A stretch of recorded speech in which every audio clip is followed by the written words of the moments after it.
Didn't you, Doc? Huh? Didn't I tell you old Vince Dagan show you a good time? I told you I've got to get back home. Wait a minute. Now, it ain't gonna be Doc. Who are you? Oh, come on. I know you like it.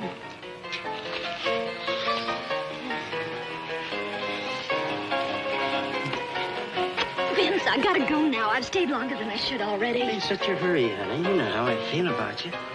Listen, you know my pa. He whipped the skin off my back. I've got to get home before he does. I ain't scared of your pa. If he lays a hand on you, just tell me.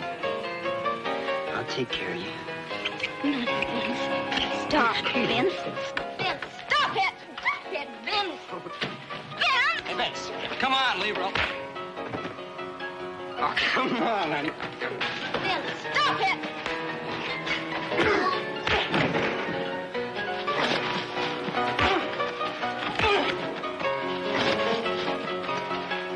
Drunk, forget it.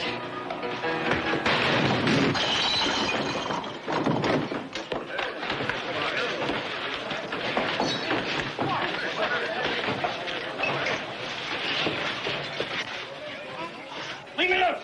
Leave me loose! I've been on this Cartwright a beating for a long time. Go on, let him go if that's what he wants. Forget it, Dagan. Please, Vince, I don't want any trouble. We said leave it alone, didn't we? Anytime you want to finish this, Vince, you just let me know. Hey, wait, Dollar. Why, you... What's the matter with you? You're trying to start trouble around here and have the sheriff nosing into our affairs. I don't like this, Vince. You're taking too big a chance playing around with Sheriff Kincaid's daughter. All right. So I'm taking a chance. I happen to like it that way. Makes sense, Vince. That Kincaid's meaner than a wolf tracking a calf. So I heard. Well, his kind don't bother me none.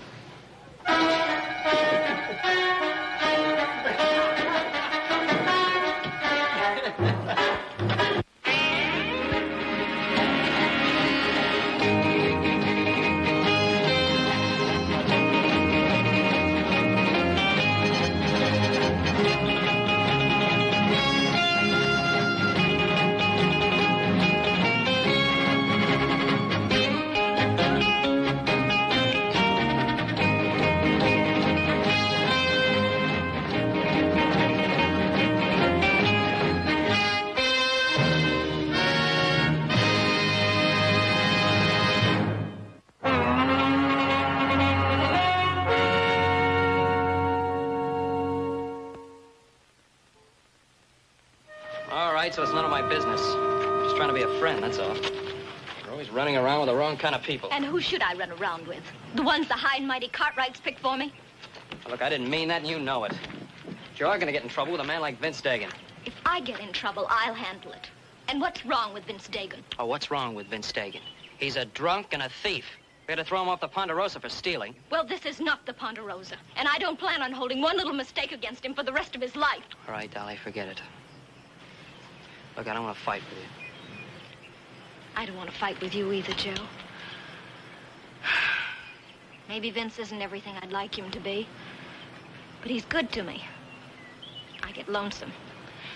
Dad never lets me out of this house. Now, don't forget your father being sheriff. He's seen a lot of the bad side of life.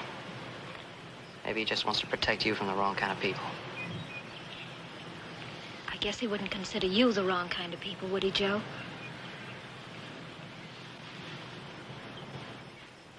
But you don't consider me the right kind of people, do you? Oh, I didn't say that. You didn't have to say that, even when we were kids in school. All you Cartwrights consider yourself too good for anybody else. Dolly, that's not true, and you know What are you it. doing here, Cartwright? You get in the house. I was just walking Dolly home. I happened to see her at the store. She had no business at the store. I told her to stay home. Well, wait a minute. There's nothing to get so excited about. Don't you tell me how to run my family. Now, you get out of here and stay away from my daughter. Look, Mr. Kincaid, I've known Dolly for a long time. I think it's up to her to tell me whether or not she'd like to see me. She don't make the decisions around here. I do. Look, I told you to get in the house. Look, if you just listen. Now, look, you try to understand this. I ordered her to stay home. If she tries to see you or anybody else, I'll whip the hide off her back. Now, you get out of here and stay away from my daughter. Do as he says, Joe. See you real soon, Dolly.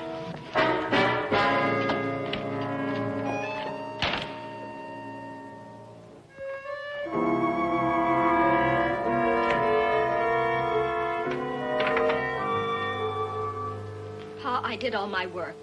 I even sewed your shirts the way you asked me to. Well, now, that's nice. Must have took you most all day, didn't it? Just about. Sure. Well, I'm glad to see you got more to you than your ma ever had. Her now, she'd have gone out dancing or something as soon as I turned my back. Please, Pa, do we have to talk about that? What else do you want me to talk about? Man does the best he knows how, and his woman goes running off with another man. Pa, I'm tired. I'm going. Don't you walk away from me. I told you not to leave the house, didn't I? You can't keep me locked up. I'm not one of your prisoners. All I did was walk down to the store with Vince Dagan. Yes, and you come back with young Cartwright. You're just like your ma. One man ain't enough for you. Ma didn't run out. You drove her off, just like you're going to drive me off. I'm not trying to drive you out, honey. I'm trying to protect you. Dolly, your ma believed anything any man said to her. You're just like she was. You're as pretty as she is, Dolly. And I'm not going to have you running off with the first worthless saddle tramp that whispers in your ear. I wasn't running off. I just went down to the store. To meet a man. Yes, to meet a man. I meet a dozen men. Because I'm no good. Because I'm just like my ma. Isn't that what you want me to say?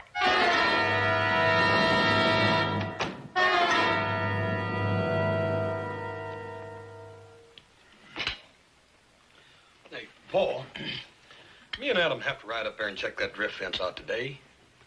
You sound as if you don't want it. Well, Hoss wants to follow up on a wolf sighting he saw over in the canyon. You still feel sure it was wolves, do you? Oh, sure, Paul. Ain't no coyotes ever go up in that country that high. And besides, them tracks is way too big. Well, it's possible. Old-timers insist there's still a lot of timber wolves up there. Boy, I sure would like to get a look at one of them. Well, if lack of game in the mountains has driven a pack down this low, we better do more than just take a look at one. I understand they can pull down a grown steer when they're hungry. That's right, Paul. Yeah, the miserable brutes that try to trap. I just don't like putting out poison bait. No, that ain't no good, Paul. Look here, how come me and Adam don't ride up there and take a look around?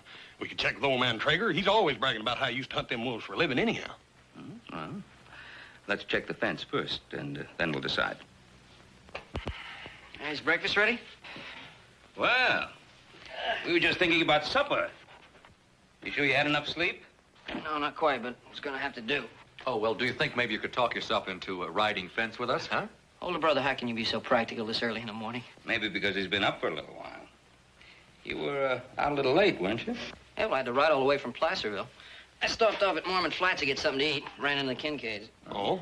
Was that on purpose or accident? Well, it was a little bit of both. You know, I really feel sorry for Dolly Kincaid. Sorry. She never had any trouble finding somebody to chase after her. No, I think it's the other way around. I think she never had any trouble finding somebody to chase. Well, what are you worried about, little brother? You ain't never had no trouble outrunning her. Why are you so worried about Dolly? She's running around with that Vince Dagan. Dagan? I mean, that fellow we fired last year?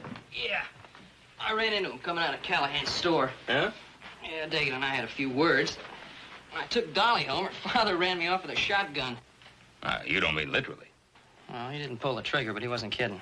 What's he got against you? You and Dolly have known each other for years.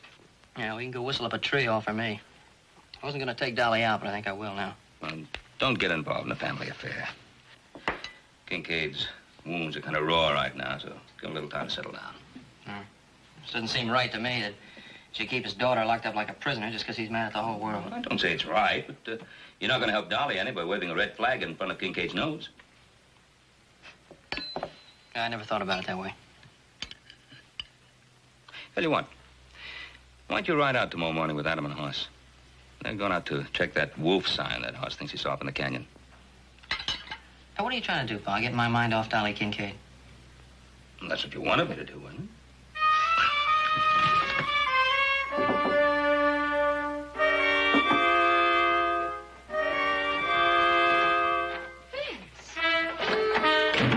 What does he expect, a little Joe Cartwright? You were drinking last night. Then you started fighting.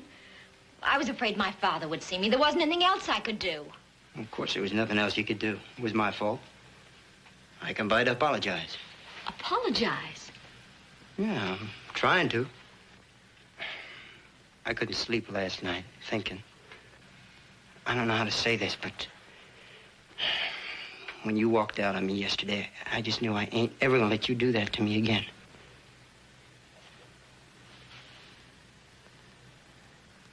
I've been standing out there, waiting for your pa to leave.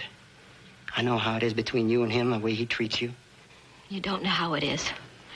It's like being locked up in a cage. I can't stand it anymore. I know. And I ain't gonna stand by and let it happen to you. I'm gonna take you out of here. I don't think I'm taking too much for granted, because I think you feel about me the same as I do about you. Vince, you know how I feel about you. It's just that I was never really sure of you. Well, you are now, ain't you? You could sneak away in the morning, early, meet me up on the trail. I'll tell you where. That's what you want, ain't it? Oh, you know it's what I want more than anything else in the world. But people don't just do this. They don't just pack up and leave. They do if they're in love. What about my dad? Well, I heard him talking to some men. He's gonna be pretty busy in the morning. No need to worry about him. It'll work out fine, honey. Look, I'm gonna be taking care of you from now on. Do it? Oh, Vince, you don't know how I've dreamed about this. To get away, to be with you.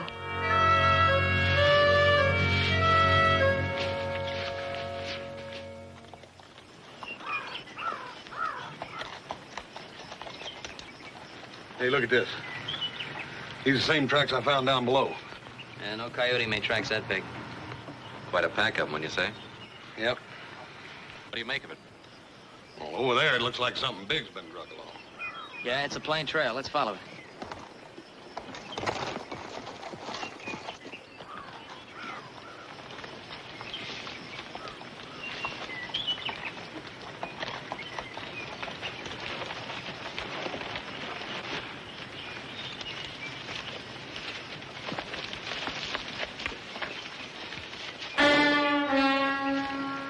Hey, look at that tendon on that hind leg's been cut half in two. I just don't see how the wolves dragged him that far. They didn't drag him. A couple of them probably worried him until one of them got his teeth in his leg. Wolf got dragged. Yeah, I reckon we must have scared them off, huh? They didn't even touch the meat. Yeah, we didn't do ourselves any favors either. They just dragged down the next stray steer they come across. Now, what do you think we ought to do? Well, I'll go back and tell Pa what we run into. Why don't you two going up to Traeger's cabin? See if you can hire him to help us out. It's a good idea. Horse and I will bunk in with Traeger. We'll work out of his place. All right.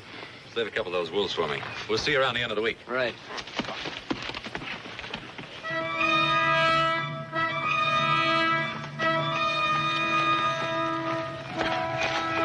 I was worrying you wouldn't come. I told you I'd be waiting. Oh, I've waited so long for you to come along. Anybody see you get away? No, I was so lucky. Some outlaws robbed the bank last night. Pa headed out with a posse after them. You sure were lucky. Did you, notice which way they were headed? Toward Fell's Crossing. Why? Well, you wouldn't want to run into your pa now, would you? Come on. Get out of here. The further we get from Mormon Flats, the better I like it.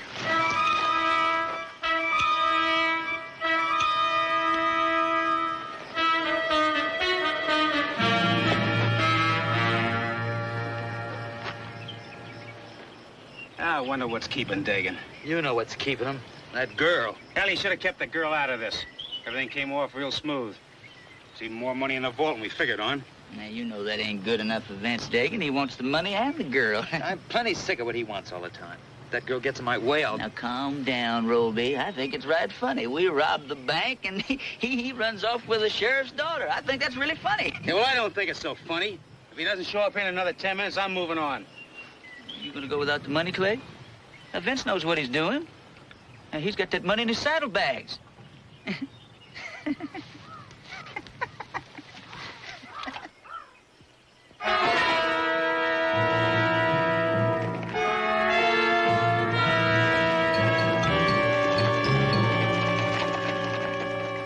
Well, now, did you boys have a good sleep for yourselves? We ain't been down out of these saddles for one single minute. You're setting a pretty hard pace, Kincaid. We're doing the best we can. Well, your best ain't good enough. Not for me, it ain't. If you spend less time worrying about keeping up with me and more time looking for signs, you may find something. Now, go on back there and take a good look this time. I'm heading up into the high country. You're going on alone? It's faster. You'd only hold me up. If you see anything, fire a signal. That is, if you know how to use a gun.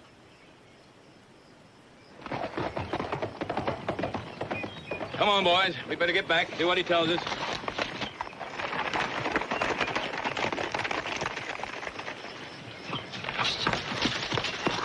Oh! What is it? The posse. Get back. You be quiet.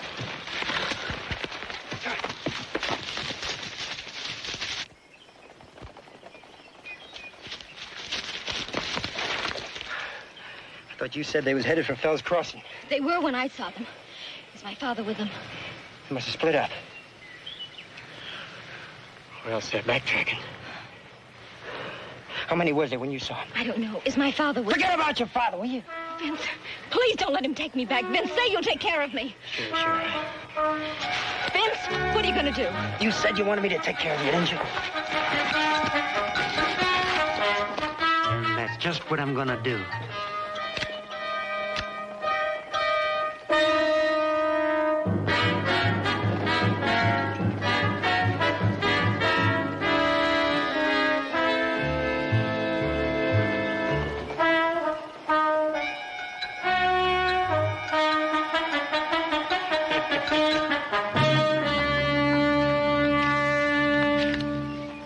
Down below us. Didn't even see me. Come on, let's get out of here. I told you we'd get in trouble. Every time Dagan gets mixed up with a woman, we're in trouble. That ain't no ordinary woman. That's the sheriff's daughter. Look, it's one thing to hold up the bank at Mormon Flats, but it ain't part of the job to wait around and get hung for it. We should have cut the money into shares. Each man would be on his way by now. I'd think on that if I was you, Roby. What chance would one man have alone out there? One man against all them possimen. We stick together, we got a chance. We split up later, when we're out of danger. Just like Dagan figured it.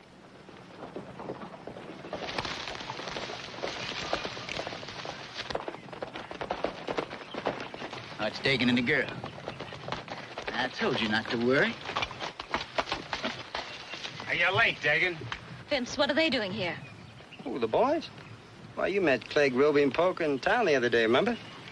Well, they're old friends, and I thought they might like to ride along with us for a while. That's all right, ain't it? Sure. Just surprised me for a minute, that's all. What took you so long? Well, ain't you heard? Big bank robbery in Mormon Flats last night. In fact, we run into a posse back at the trailer piece. They didn't see you, did they? Nah, we dodged them. Dolly here's right good at dodging posses. She ain't a bit anxious to have her pa catch up to her. Yeah, I'll bet them bank robbers ain't a bit anxious to have her pa catch up to them neither. Isn't funny. A bank cashier was killed. No, it ain't funny, Polk. I'm sorry, man. That ain't no concern of ours, honey. Main thing is we keep your pa from catching up to us. Come on, boys.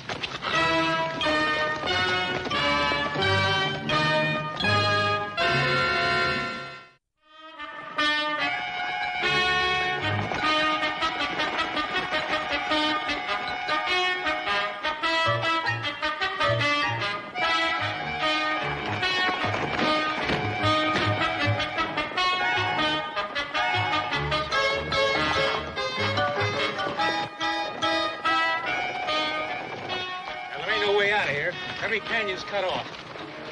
We're gonna stay out of the canyon. Take to the high country.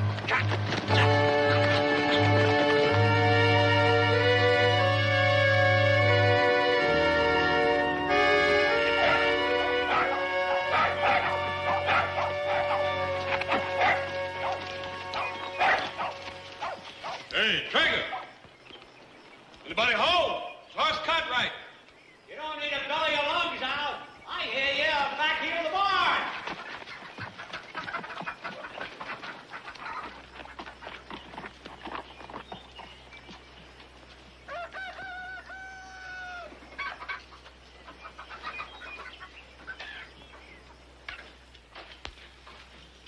Hi, Traeger.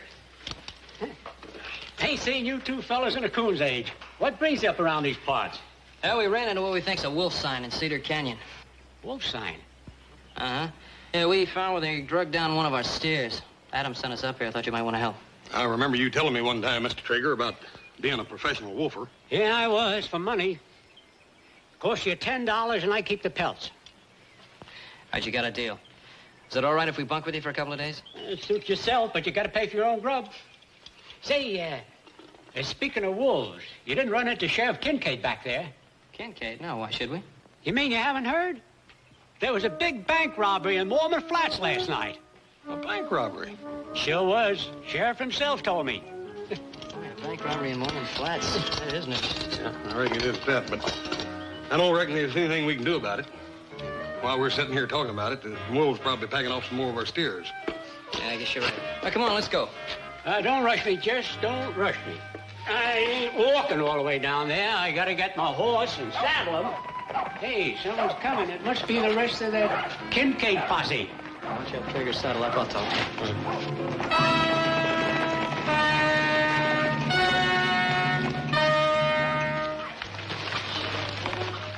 Dagan, what are you doing? Dolly.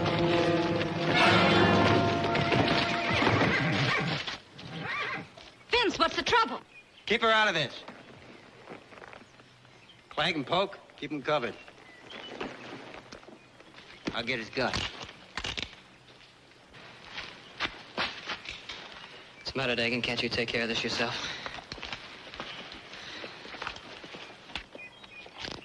All right, you two, drop your guns. I said drop them. Well, looky here. All just one big happy family. Joe, you know anything about this? You still want trouble, Dagan? Why don't you put your gun away? I'll give it to you. Vince, I want to know why Get you're in the doing house. this. Poke, get her in the house and keep her there. Come on, Dagan, put your gun away. Keep pushing, and I'll bust this gun right over your head. I'll take care of you later. You. What do you do here? I'm just a trapper, that's all. Cartwright boys asked me to help them catch some wolves and pestering their beef. You got a lot of grub in that cabin? Some. Dagan, you ain't figuring on holding up here, are you? You got a better idea. What's the matter, Dagan? Posse getting too close?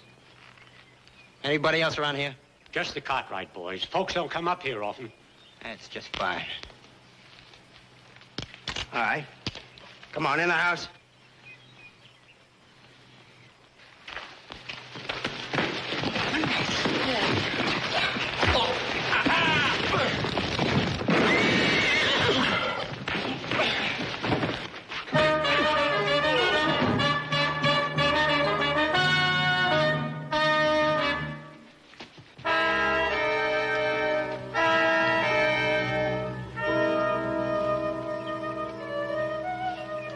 You killed him. He'd have got away. He'd have brought your pa, don't you understand that? Get those Cartwrights in the house. And get him out of sight.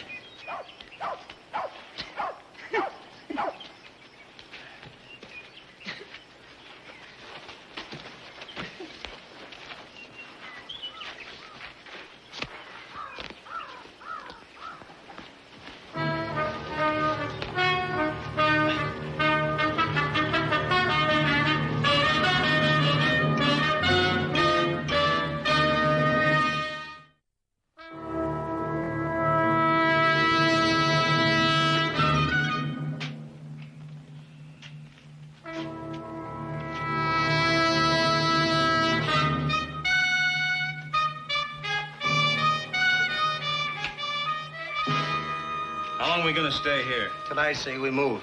Till you say. I don't think you know what you're doing. That posse we saw.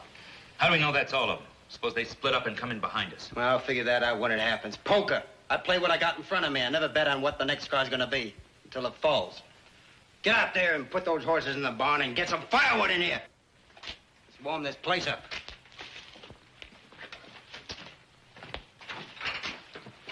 So you're trying to duck the posse, huh, Vince? Supposing I am. You know old man Kincaid. Would you want him catching up with Dolly when she's running off with me? Oh, no. No, I wouldn't want him catching up with me either. Not if I just robbed a bank. What's he mean, Vince? Nothing. Don't pay him no heed. Hey, what you got in the saddlebags, Vince? You don't seem to want to get very far away from them.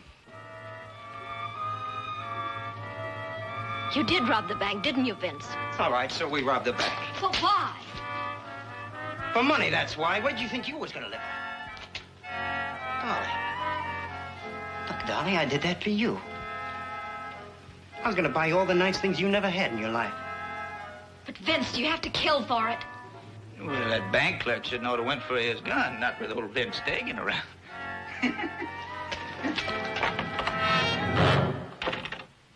Looks like you pushed it a little bit too far this time, Vince. Who did I? I got the money and the girl, didn't I? And what do you got? You're dead. Anytime I tell Poke to pull that trigger, that's what you got. That's the honest truth, Mr. Cartwright. I ought to killed you, Dagan. I ought to killed you the time I caught you stealing from us. Should have done it. Now, don't you worry about it, Hoss. He's gonna get it. That posse will be back, and Sheriff Kincaid will be with him. Now, don't you think Vince figured that out? Why else you think you brung that girl along? Shut up about the girl. Hey, now, that's a real good question, Vince. Why did you bring the girl? Well, it's plain enough to see. That Sheriff Papa Hearst comes around here looking for her.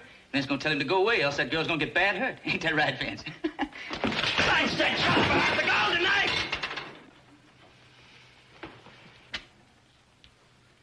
Vince, you shouldn't have done that. No, you shouldn't have done that at all.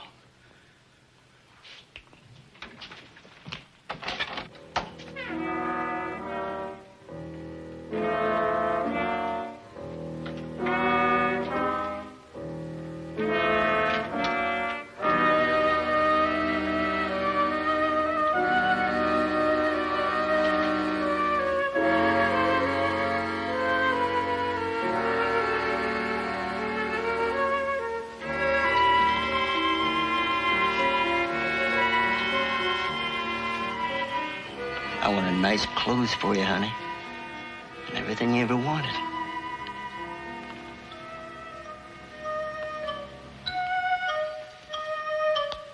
Don't worry about anything.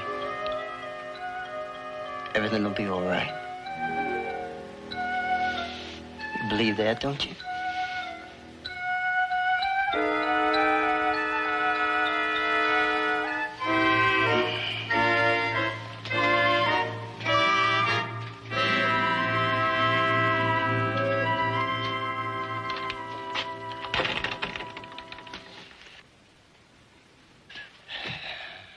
So you two boys up here for a wolf hunt, huh? That's right. That posse's gonna get them some wolves, too. And it's gonna be the two-legged kind.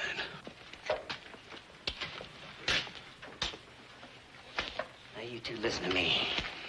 If that posse shows, you're gonna tell them you hired us as wolfers, understand? Oh, they're not gonna believe that. They know you, Dagan. They're gonna believe it, all right. When they leave, you're gonna ride along with us until we clear this part of the country. And there ain't gonna be any mishaps, or else there are gonna be two less Cartwrights, understand?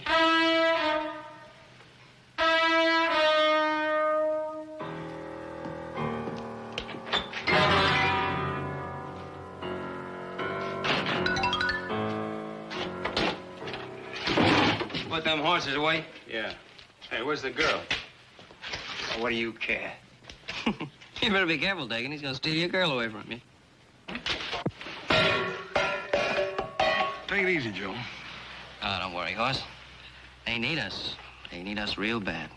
Don't push your luck. Leave him alone. How do we know the posse's even out there? They might have turned back. I ain't taking that chance. Yeah, well, maybe you better bury Traeger while you're at it. Sometimes them posses get pretty nosy. Yeah. Craig's right. We're gonna dig a grave up on your feet. You're like a wolf, ain't you? You don't know what you're doing. You change your mind without rhyme or reason. Dolly, we got things to do. We're gonna bury Traeger. Well, honey, it's the least we can do, ain't it? We'll find shovels in the barn. Flag, you watch them. And Hoss here, gonna help us. Up on your feet.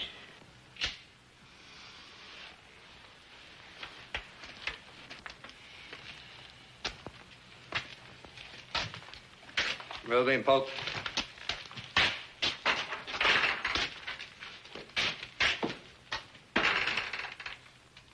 Dolly,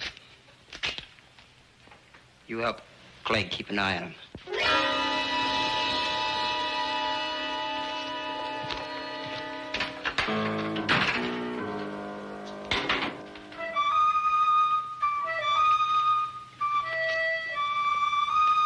Stop looking at me like that.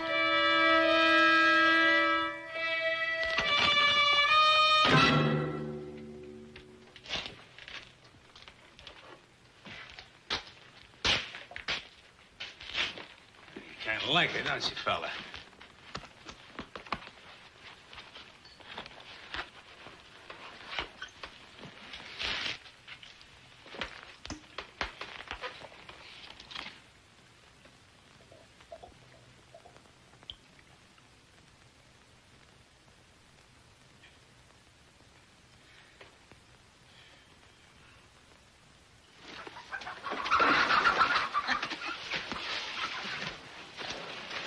You try anything and you won't see your little brother. We're gonna get you, Dagan. One way or another, we're gonna get you. Come on, dig. Let's get started. What's the matter with you? Somebody gotta watch him, don't they? Besides, you want to thank me. Who'd have thought of the barn, huh?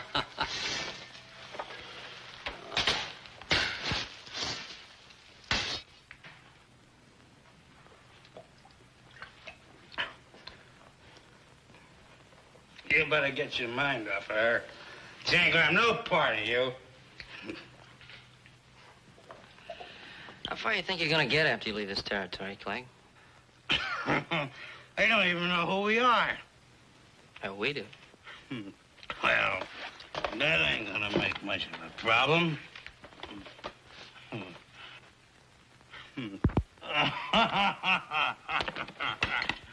All this money. I'm gonna get me shaved every day in the week. I'm gonna eat and drink until I bust. That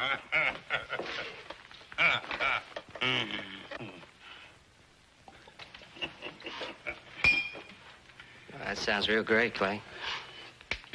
Hey, how many men you think you killed? Well,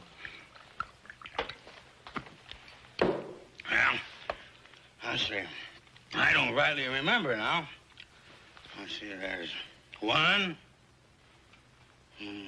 2.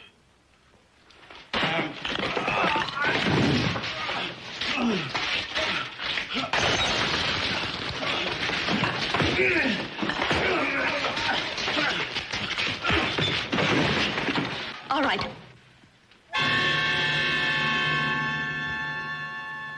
They'll kill you for this. What are you doing with them, Dolly? You're not their kind. Come on, give me the gun, Dolly. You just want to save your necks. Yours and Haas. Yeah, that's right. I want to save our necks. And I want to save your neck, too. I don't believe you. Nobody ever did anything decent for me. Nobody except Vince. Oh, nobody but Vince. You think Vince robbed that bank for you? He robbed it for himself. He'll kick you out the day he's tired of you. Don't say that. It's true, Dolly. You turned me in right along with Vince. Well, this is my chance to live. And I'm taking it. Nobody gives you anything but what you take for yourself. Come on, Dolly, that isn't so, and you know it. You don't think I'd use this, do you? One more step. Yeah, Dolly, I think you'd use it. To keep from going back to that father of mine, I'd do anything. Joe tried to get away. I stopped him. That's the try. And now I'm gonna fix you real good. Dagan, I never did figure you for much guts. Why don't you try taking him without that pistol in your hand?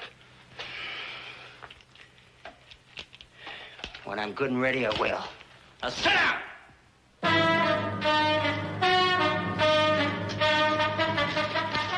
You did fine, Dolly.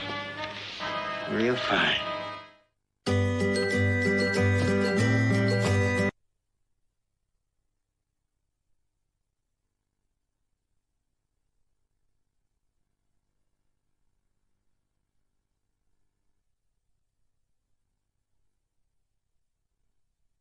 Is back for a second season. I feel that we're playing a very dangerous game. We've done something terrible. The world premiere of Tangle Season 2, July 20, exclusive to Showcase. An ordinary school, 3 extraordinary. Tie. Beg your pardon? I said fuck you with a P. Oh my God, I love disabled people. This sort of thing's fine. That sort of thing, not fine. Summer High Tie. Thursdays at 9 on Comedy.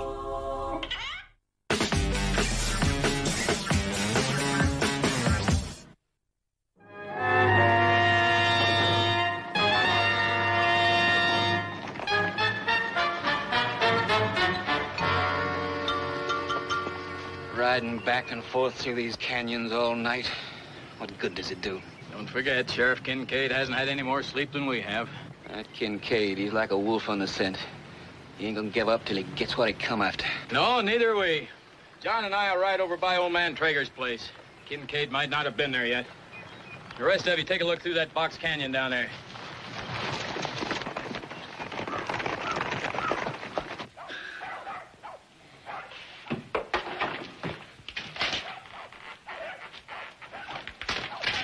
Vince, wake up. Oh. Vince, there's riders out there.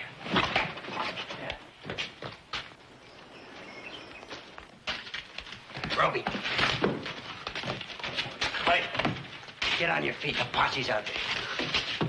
All right, Vince, you're so smart. Now what do we do? Told you I figured when I come to, didn't I? Well, I got it figured. Well, then, Vince, why don't you just tell us what we're going to do? Well, I'm going to stay in here. What about the rest of us? Sheriff don't know the rest of you. Ain't like you the posse would. You're going out there. I ain't talking to no lawman. You don't got no need to. Hoss Cartwright's going to do that for you. He hired you boys to hunt wolves. Like I said, remember? I'll try to remember. You better. I'm going to be right in here with this gun on your little brother's head. Any shooting that starts, he gets it first. Now get. Just don't get nervous with that gun. Hurry up.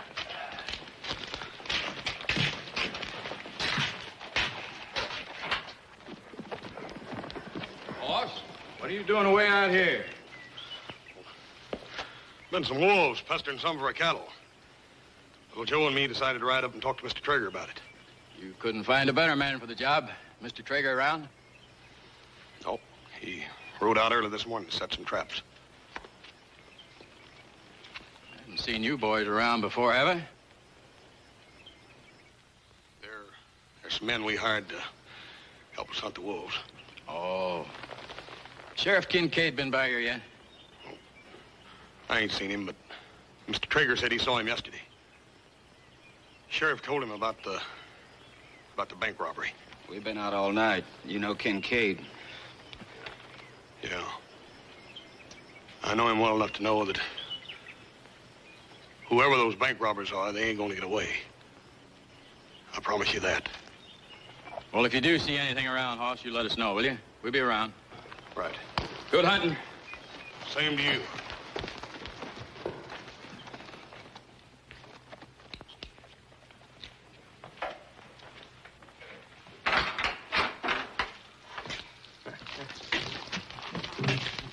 Well, how'd it go?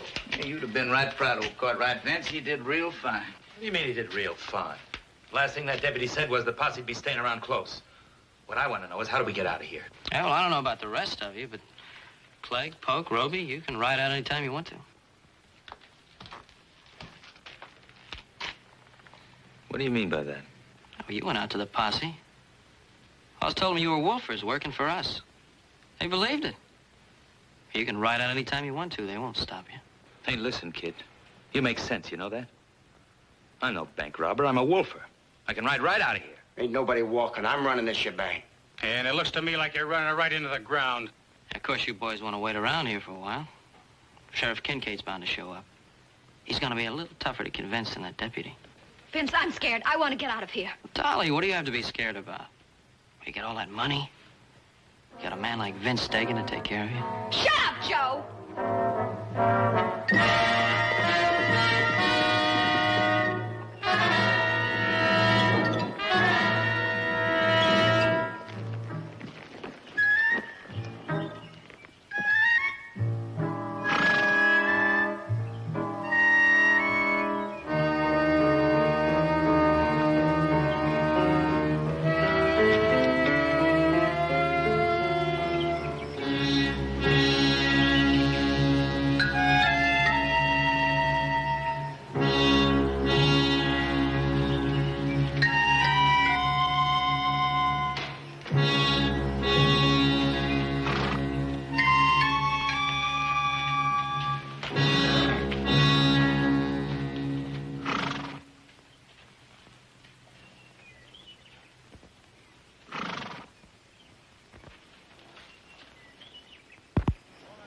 Get out of here. If I can pass for a wolfer, I'll leave without $1 of that gold. Well, I'm not going without my share. Vince, I want my cut. Now, you listen to me, Ollie. You're gonna get your cut. Yeah, you boys know when you're gonna get it. When the posse's got you hanging from a tree. Joe, you remember that old big oak tree down the road a piece? Mm-hmm. That thing ought to be big enough to hang at least 3 of them in a row, don't you reckon? Oh, heck yes. 3 of them and room for Dagan. Stop it! Stop talking that way! Oh, you didn't think it was gonna end any other way, did you, Dolly? Trying to be decent, you Cartwrights.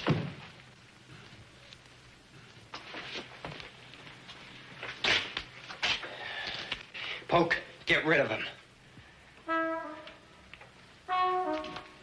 go ahead, Poke. The posse will be here the minute you pull that trigger. That's right.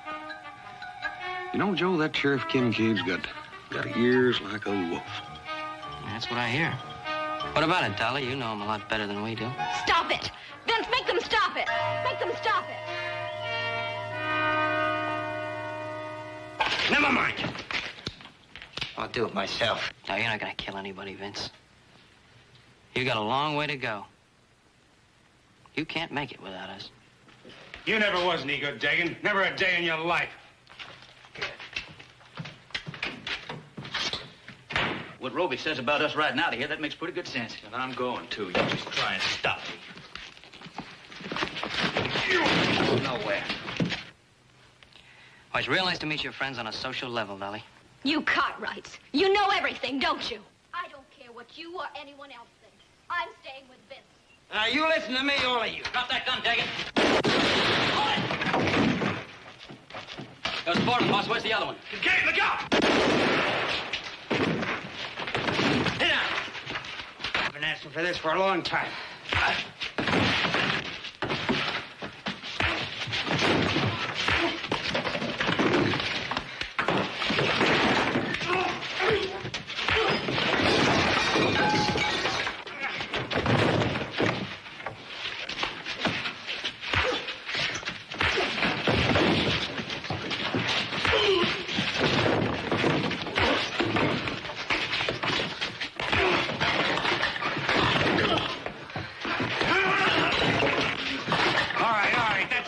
We gotta get out of here right now.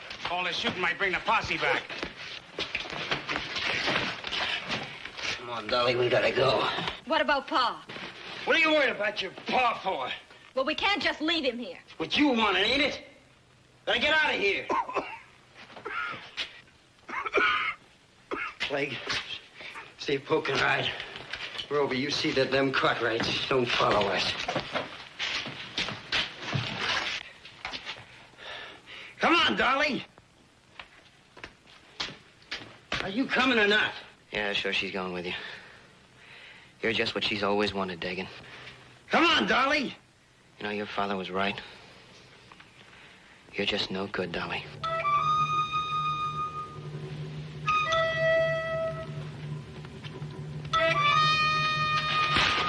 That's right, Joe. I'm no good. At least not by your standards. And that's the way I like it.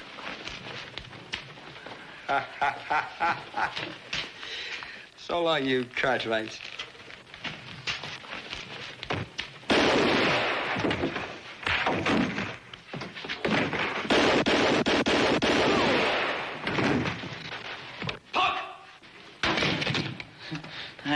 I didn't do nothing.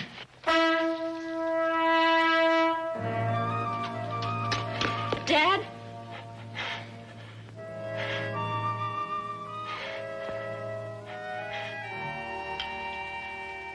You're gonna be all right, Trev. You had a close call. The money. Did you get it back? They didn't have a chance to spend a single penny of it. You needn't worry about Dagan's boys, neither. They're all locked up tight in a jug down your jailhouse. That is what's left of them. Trev, wouldn't you like to know about Dolly? You know, she's been right here by your side since the boys brought you in. Running off with a man like Dagan. Why'd she have to do that, Ben? Well, maybe it's because she thought you didn't care. You think it was only the money and the bank robbers I was worried about? When I found out Dolly was gone, Ben, you don't know what it's like trying to raise a girl. No, I guess I don't. But I do know what it's like trying to raise 3 sons. And sometimes you have to show them a little affection and understanding. You ever try that with Dolly? No.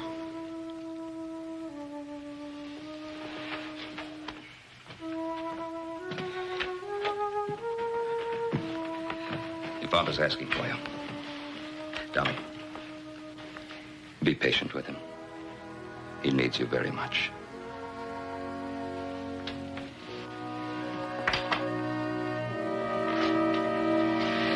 Now, as for you, young man, next time you visit Dolly Kincaid, ask your father's permission first. Have an idea, he'll give it to you. Yeah, but don't wait too long, because at the rate that young lady's growing up, I might just ask permission myself. Hey, wait a minute, older brother. Don't you think we got troubles enough in this outfit with one ladies' man? Well, how did you ever get mixed up in this family? I'll never know.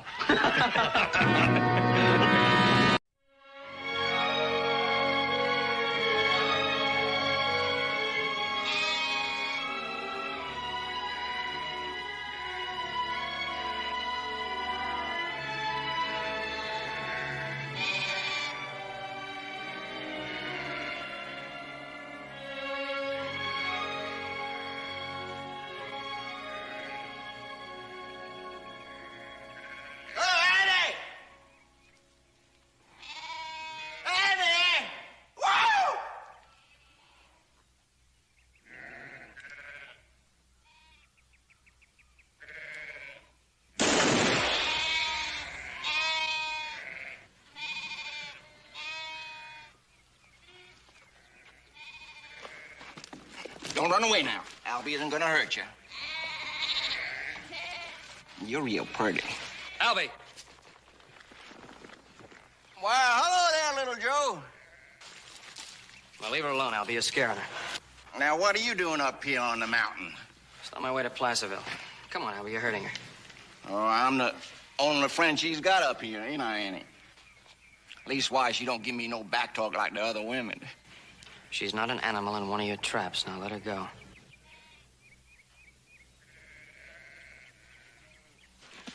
I ain't hurting her. I'm just saying hello. Oh, you better not hurt her. Not ever. You don't belong up here. This ain't your country. Best you mind your own business. You bother Annie, I'll make it my business.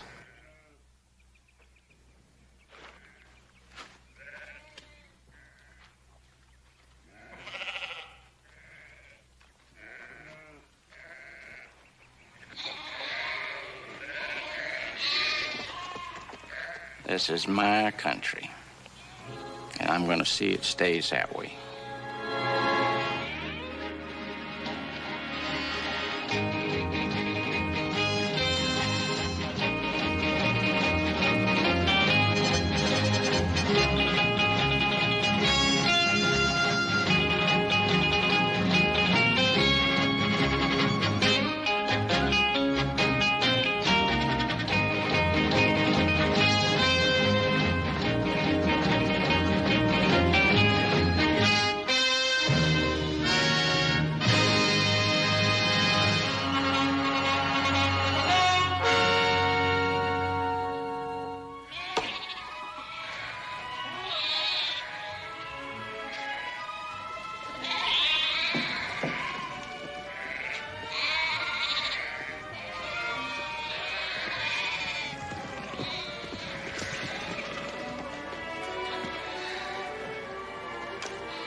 on, stop working so hard, Sam. You got company.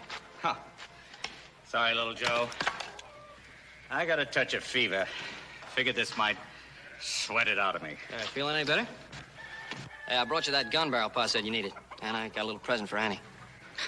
Waste of time bringing her anything. Just leave her be.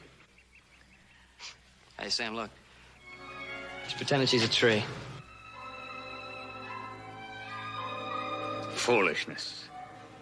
Can't hear, can't talk, don't understand no more than them dumb beasts she tends. No use bringing her presents, little Joe. Come on, Sam. Anybody understands getting a present. Suit yourself. Getting on towards dinner. You're welcome to share it, such as it is. Thank you.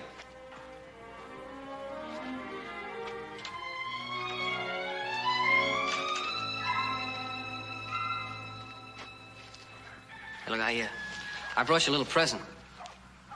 Here, wait a second, let me get it.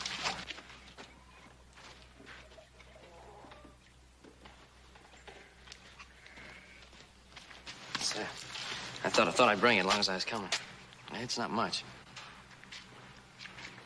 Well, go on, it's not gonna bite you. Well, come on, take it, it's for you. Here, wait a sec.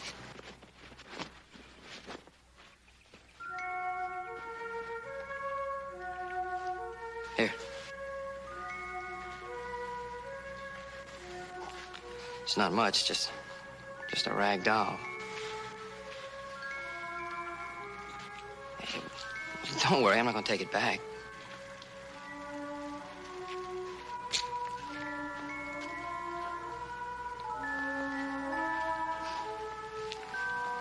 Oh, you go right ahead and enjoy it.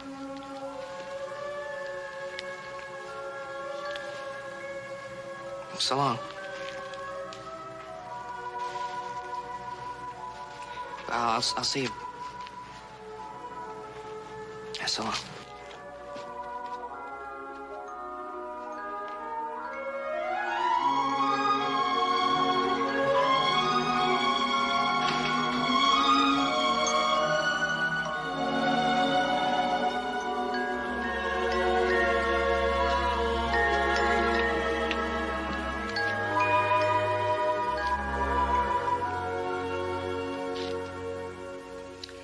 Good talking to you, little Joe. Man gets out of the habit with nobody around to listen. Why do you stay up here, Sam? It's best. Maybe it's best for you, but what about Annie? Must be something terrible wrong with a man. To father a child like her. Killed her ma, bringing her into the world. I reckon it ain't too much punishment for me to raise her. It was just an accident, the way she was born. It's not your fault. No more! I won't hear no more about her. Not from you. Not nobody. Okay, Sam. I'll help you move the rest of those sheep before I start out for Placerville.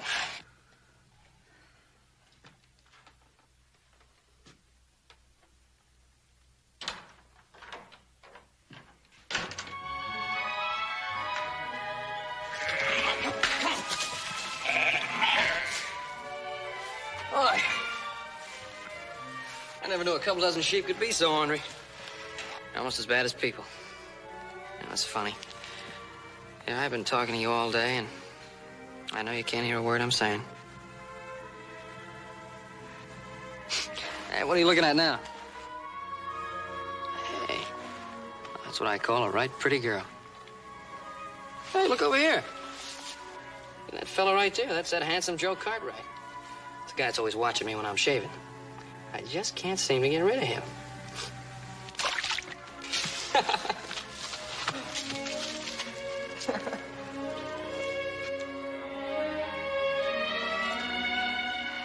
All right, what are you trying to fool me with now? Step behind your back.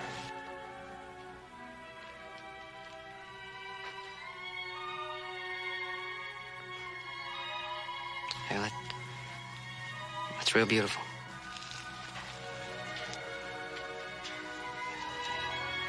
That sure is pretty. I guess you don't need to know how to talk to say everything. Thanks. I wish I could make you understand. Look, I'm trying to tell you I like it. Thank you.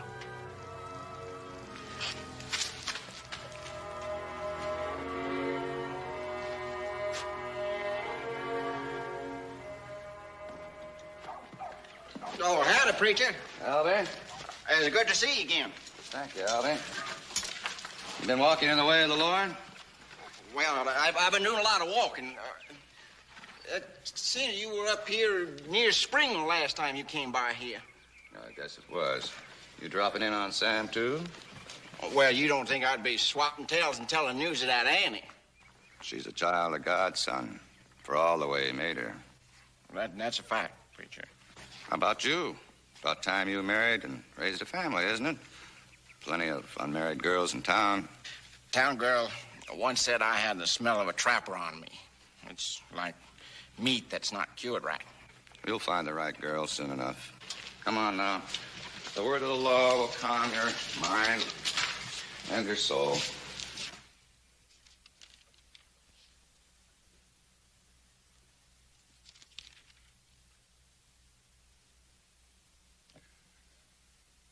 For thou writest bitter things against me, and wilt consume me for the sins of my youth.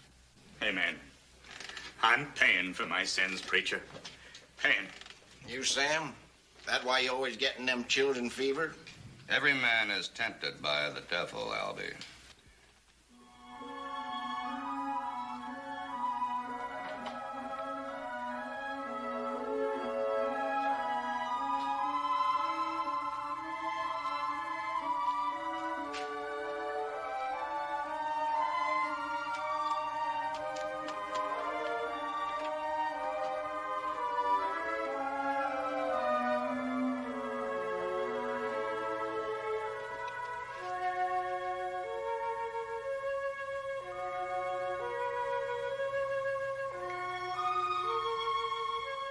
No, Albie.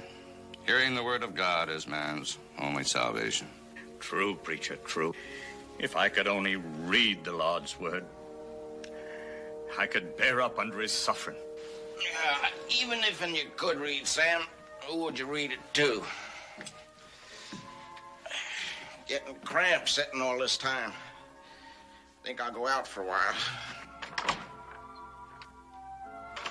Man born of woman living a short life is filled with many miseries. Who will make him clean that is conceived of unclean seed?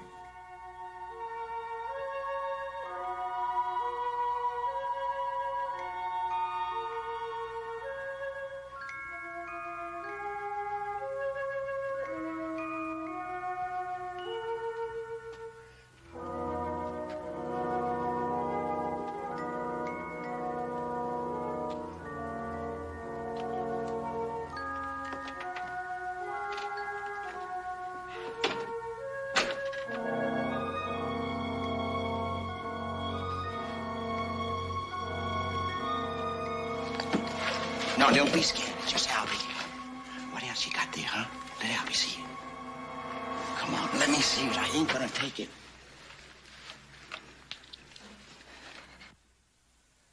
Oh, it's a button, huh? I guess you ain't got much that's better, have you? Huh? No matter what you are, you sure are pretty. Look, you must get lonesome, too. Look, I'm just trying to be nice to you, that's all. Come on. Come on. I've been trapping for over a week. Man likes a woman to be waiting when he gets back. Come on. Come on. What are you, some sort of stick of wood or something? Come on. You can't hear, you can't talk. Haven't you got any feelings?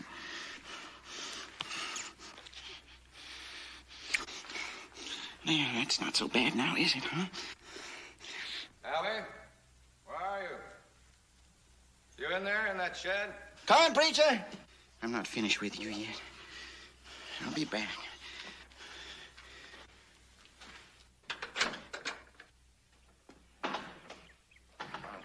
What are you doing in that shed, Albie? Well, I'm just helping Sam catch up with his chores, preacher. Oh, that's good of you, Albie. Sam's got a lot of fever. Be a good idea if you stop around whenever you can. Don't worry, preacher. I'm going to be around a lot more now. Good.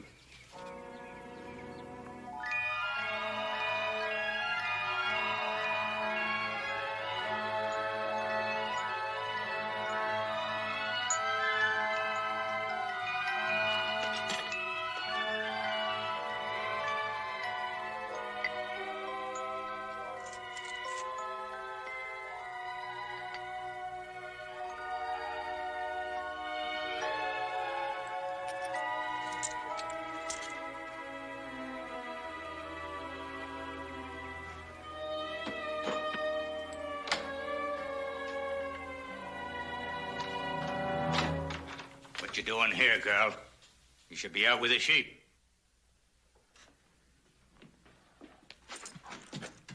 What are you hiding? Out with it, girl.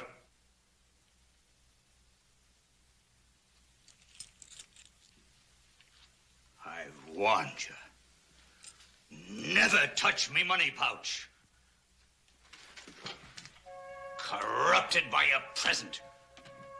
You've done an evil thing. You must be punished.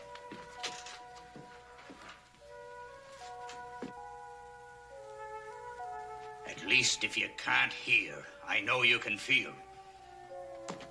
I take no joy in hurting you. I'm your father. It's my duty to teach you right and wrong as best I can. Thou shalt not steal. Thou shalt not steal.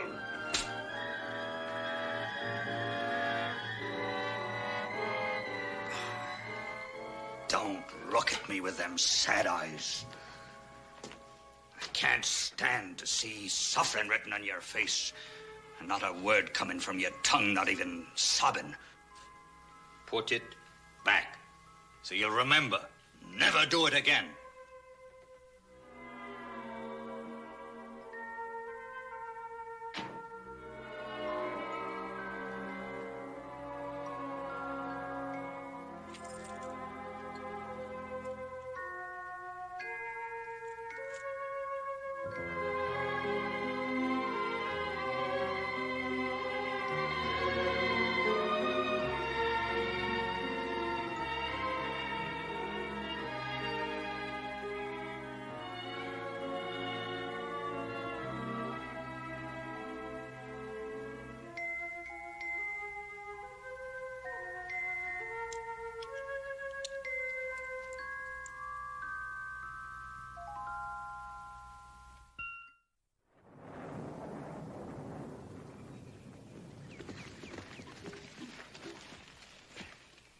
Hey, Sam! Sam Croft! Hey, wait till you see what I brought you from Placerville. Come on! Wait, it's really for you anyway, eh? Wait till you see what it is. See, I got to talking to this doctor in Placerville, and I told him all about you, and he gave me this. Here, take it. Hey, Sam! Sam! It's a book of sign language, and you can learn to talk once you understand these signs. It's not hard either, because I learned a whole bunch of them on the way out here.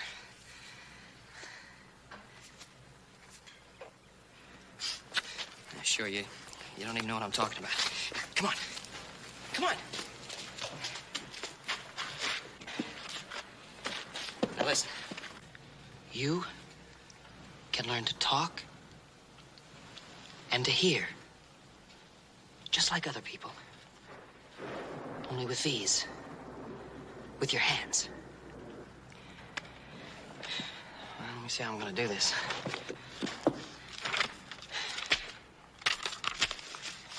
First page. Now look. A flower. See the picture? A flower. Just like the picture. A flower. You see? Flower. This is the sign. Flower. Now you do it. All right, watch me once more. Flower. Just like you're smelling a real nice flower.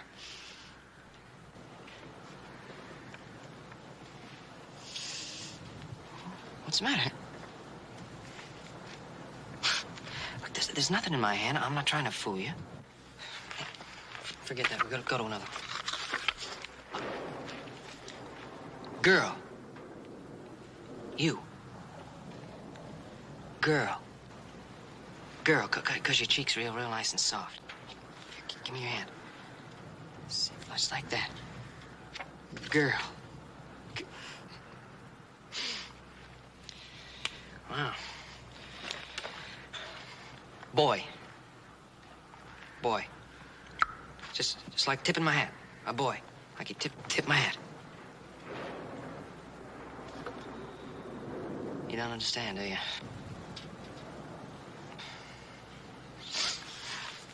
It's gonna be a lot tougher than I thought. Please, I can't make it any plainer. I don't know why you can't understand it.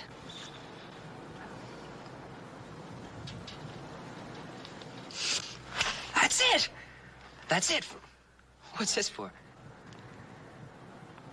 Oh, Annie.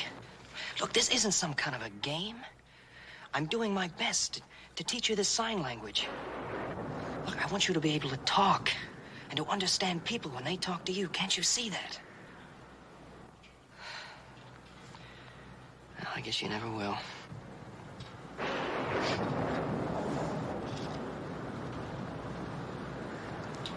You couldn't hear that. Why, of course. Of course you feel it. Here. Here, you feel that? That's what talking is. Feel it. Here. Feel it. Feel the ground. Look, you can talk like that. Look.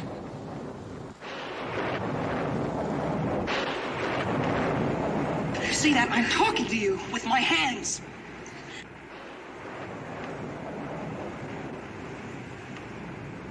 That's it. That's it. You understand. You do understand. This girl. Boy, tipping your hat. A beautiful flower. There isn't a person who can talk or hear that can ever understand the way you feel. I'm so happy.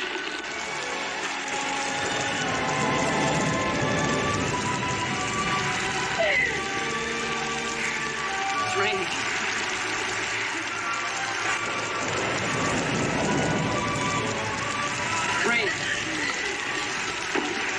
Rain.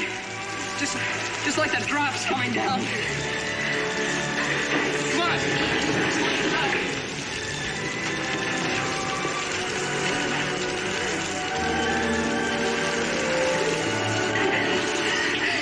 You want to learn it all. All right, you will. It'll take time, and it'll take work, but you will.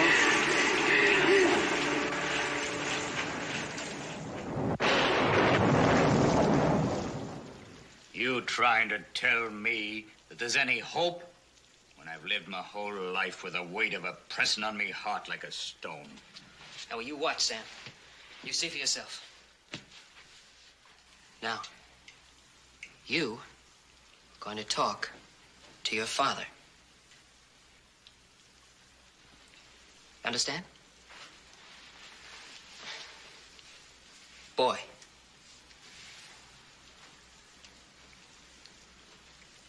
Girl.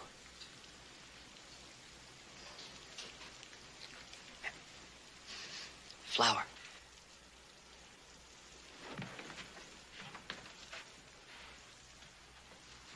Book. That ain't talking. That's just like Indian sign. That's right. That's right, only better. You're a fool, little Joe. She's just waving her arms around. How do you know she understands what she's doing? See for yourself she understands. All right.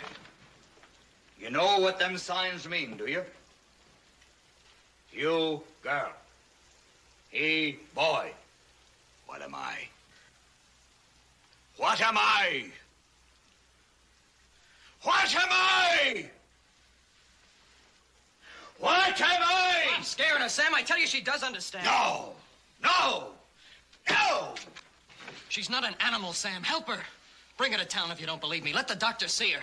No doctor can give that poor girl what she was robbed of at birth. She'll never change. She can learn to understand, but not if you don't help her, not if you don't give her a chance.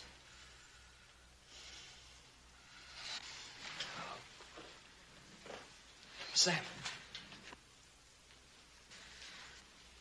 Look at her. She's talking to you with her hands.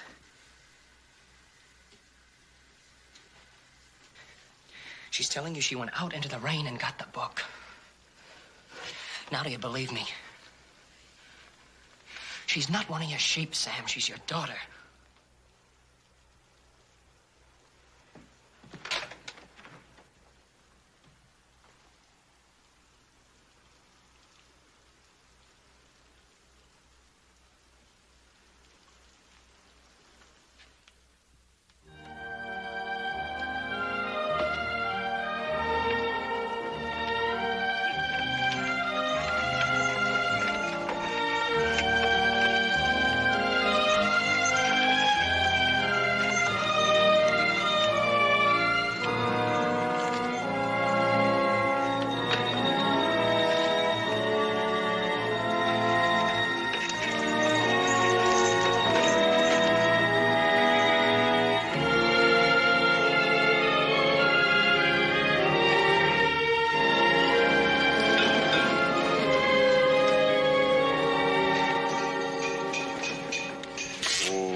I'll save the doc, Sam.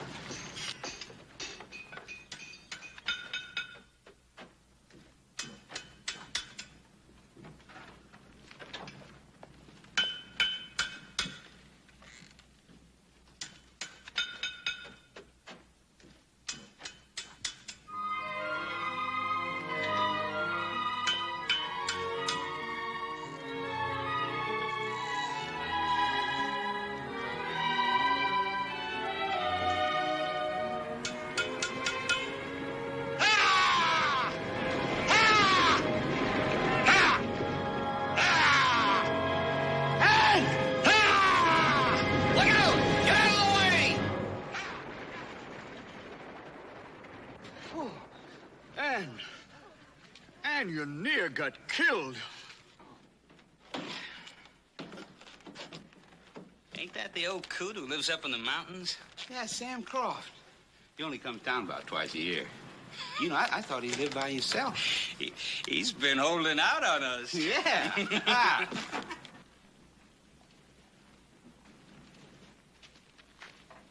Well, Sam Croft. Now, where'd you get a pretty little thing like her, huh? You been holding out on us, Sam? What do you want, Tom? Well, you went out and got yourself a little company, huh? She's my daughter. Who you trying to fool? Leave us alone. Has old Sam been treating you right? Hmm? Well, what do you say? I'm talking to you. She don't talk much to strangers. Well, now, how come? Is she too good for fellas like us, huh? Yeah, let me get a good look at her. No, don't. Give me that. You want it, Sam? Well, you gotta come and take it. No, please, leave us alone. We ain't doing you no harm. Now, Sam, if the girl wants a bonnet, let her ask for it. Real pretty like, huh? Now, I bet I can make you talk to us. Now, leave her alone. Leave her alone. Oh, there, Sam. Where you going? Leave her alone.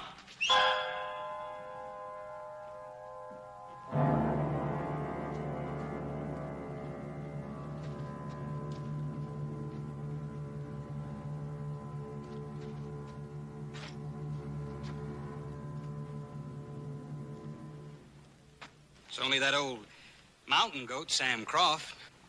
Get out of here.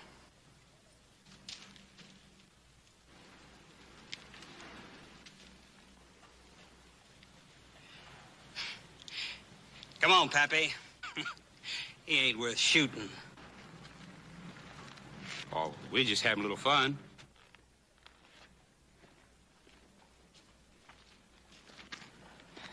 You both all right? We ain't hurt. Good. Come on, Sam, the doctor's in. No, we ain't going to no doctor. We shouldn't have come here in the first place. Shouldn't have listened to you. What's the matter? What are you talking about? We belong in the mountains, me and the girl both. We ain't fit for no town, and the town ain't fit for us. Sam, for once, think of what's right for Anne. That's who I'm thinking of. Now get out of my way.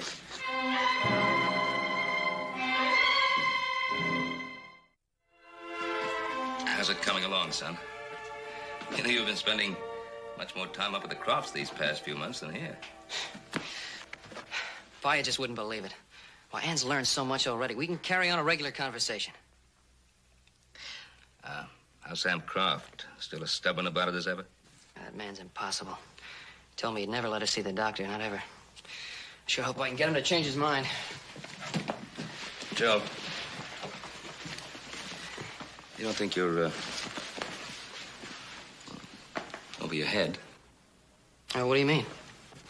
Well, sometimes it's best not to, push people too hard.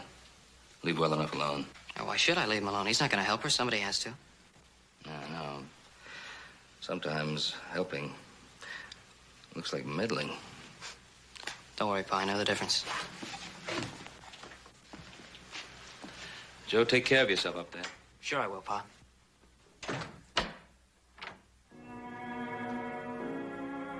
Sam?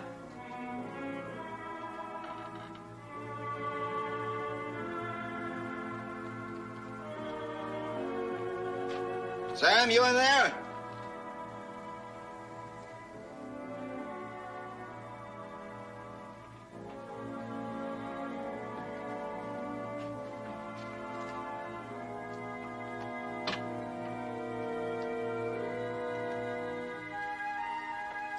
Oh, there you are. I was awful lonely out in the traps. What's that, a new kind of game, huh? You want me to play a little game with you, huh? Gotcha. Old Albie's missed you a lot, but he's gonna make it all up to you.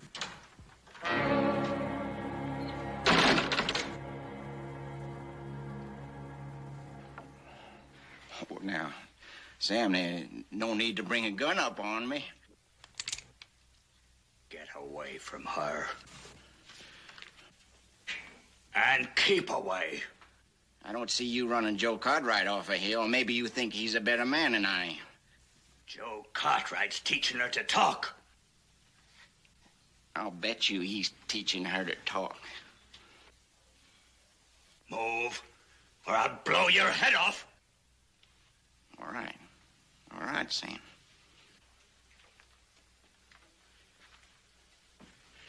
Just remember, with all that money and all them girls in town, Joe Cartwright ain't interested in marrying anyone like Annie.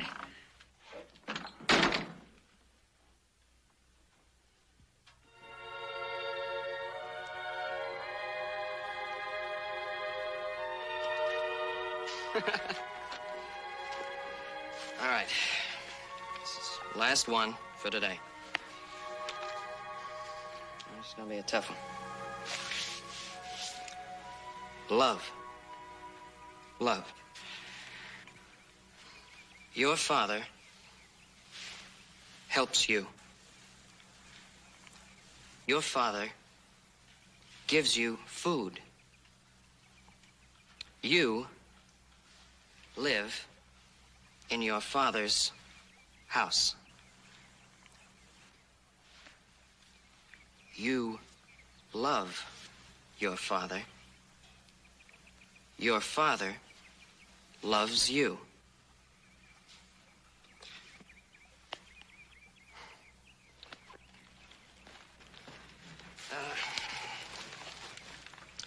You see, I could say, you love flowers, and you'd know that it was good. I teach you to talk, yeah.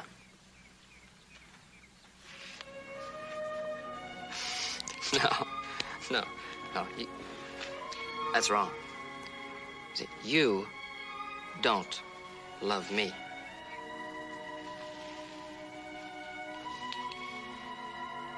Now, that is wrong. You don't love me.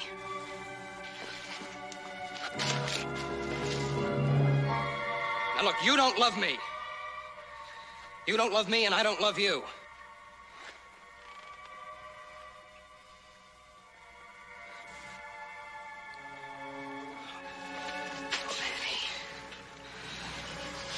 Annie, I'm sorry.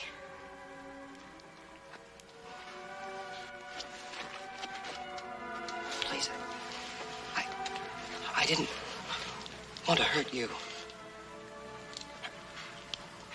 Annie, please look at me.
All of a sudden, for no reason, she tried to kiss me. She tried to kiss you? Well, she did kiss me, as a matter of fact. I guess she got upset and she ran away. I should have been watching you all along.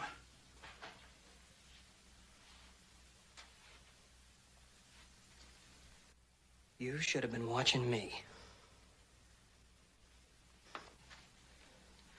You should have been watching me. You should have been helping me teach her instead of being so stubborn.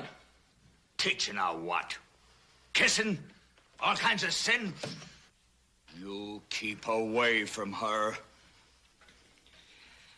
All right, Sam. All right, I'll keep away from her. You're her father. You try teaching her for a change.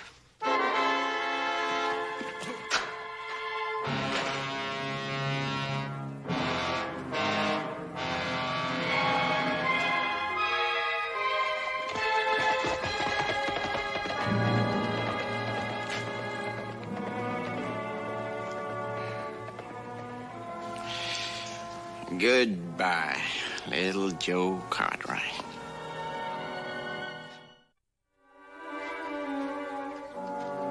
Ann! Ann!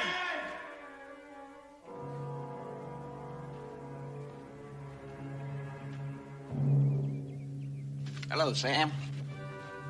I'm looking for Ann. I told you I didn't like a gun thrown on me. How's it feel? Where's Ann? Have you got a... No, I ain't gotta, but I will have after you meet with an accident. You see, Sam, I'm gonna be a hero. I'm gonna take care of Annie after you die in an accident.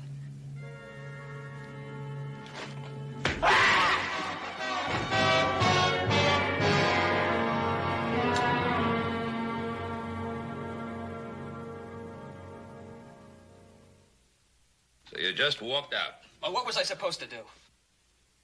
She completely misunderstood. Oh, and then her father. I go in and I try to explain it to him, and he starts accusing me of all kinds of things. It's really funny. He doesn't try to help her himself. If you insisted on starting this, you can't walk out before you finish it.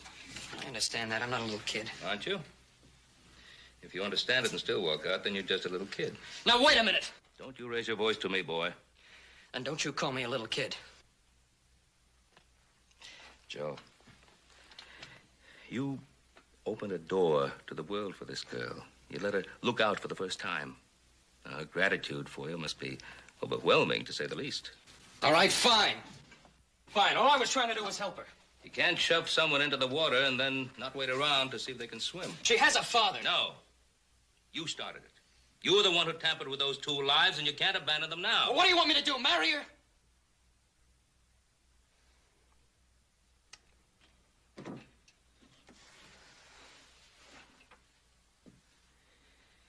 Help me, Pa. I don't know what to do. Go back. No, I can't. I can't go back there and hurt her anymore. You must make her understand that what she feels for you is gratitude, not love. Oh, she'll be hurt a little bit, but she'll get over it.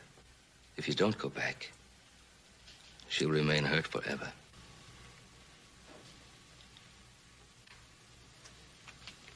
Think I'll go for a ride.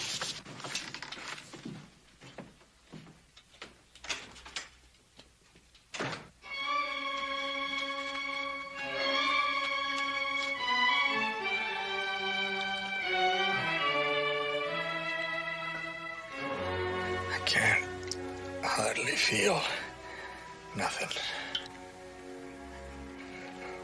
What's to become of you, Anne? I've kept you up here, hidden, ashamed of me own flesh and blood. Forgive me, daughter, if you can. I love you, Anne. I always did.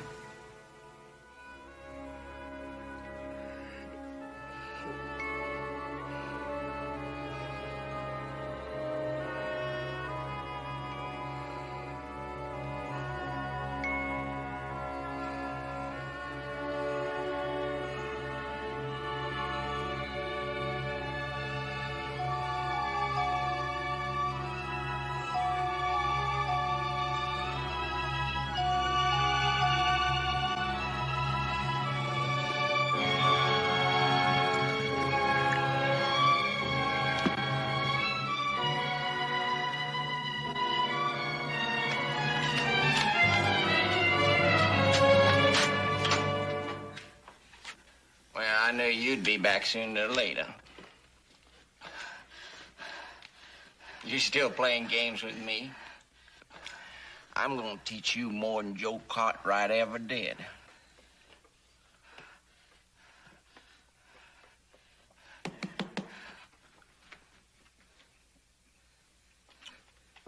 You worried about your pa. Your pa ain't coming back. You're gonna stay with me. All right, now, look, now. Just take it easy. You be nice to Albie, and Albie's gonna be nice to you. I'll even buy you a new dress.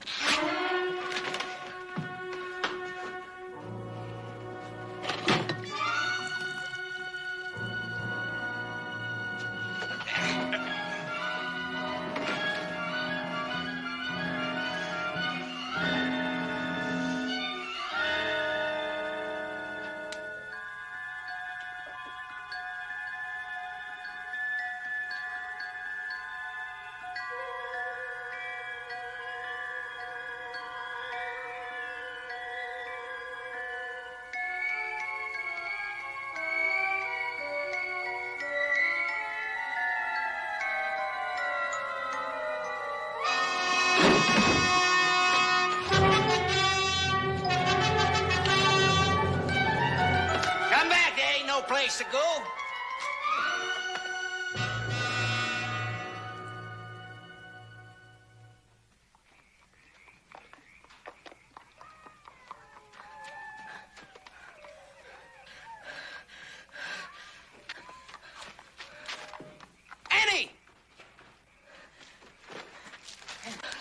Annie, what happened?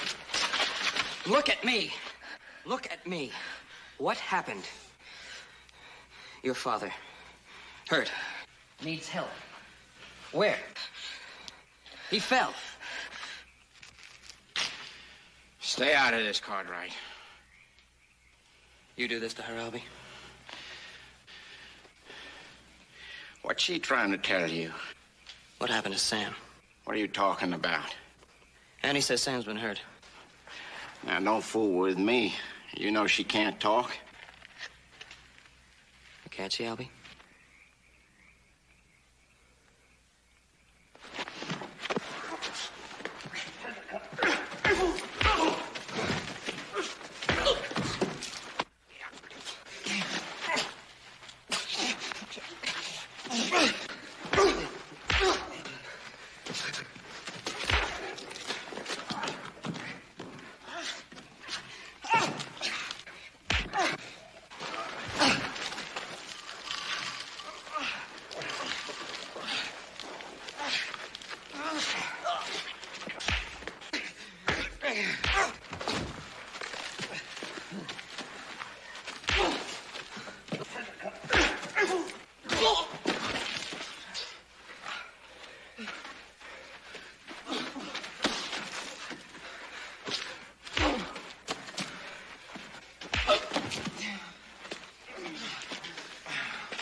What'd the doctor say?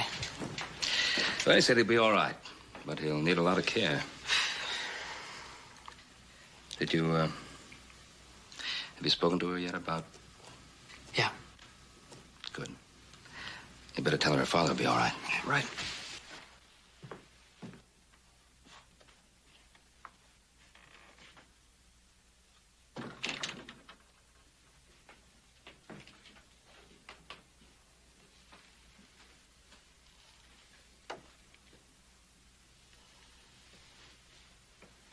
Your father will be all right.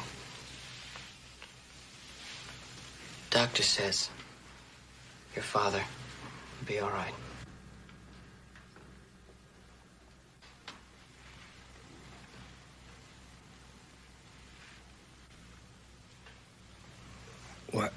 What'd she say?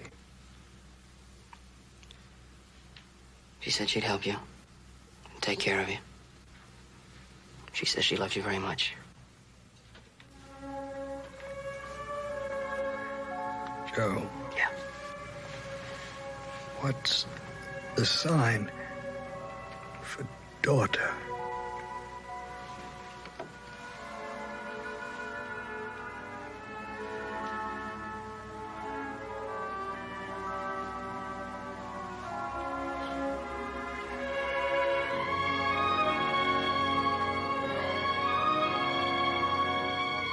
It's easy.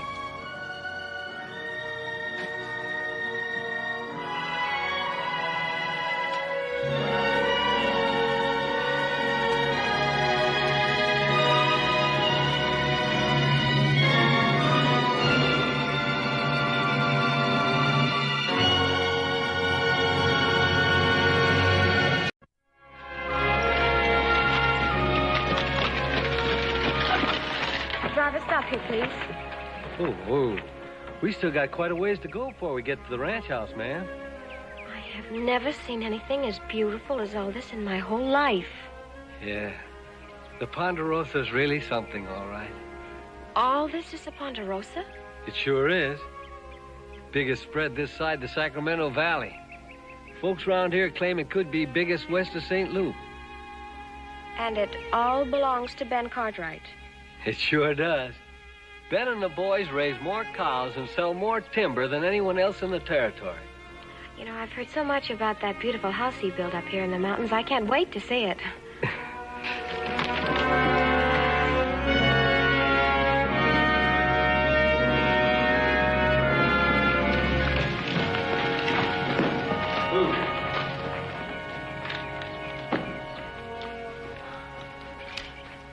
This is it, ma'am. You can unload my luggage here, please, and very carefully. Thank you. I expect when you get ready to leave here, Ben Cartwright will tend to it himself. No more need for me. Oh, I'm sure I'm in good hands now. Yes, sir.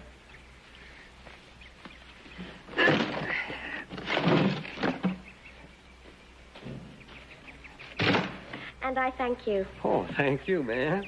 Thank you very kindly. Hey, excuse me.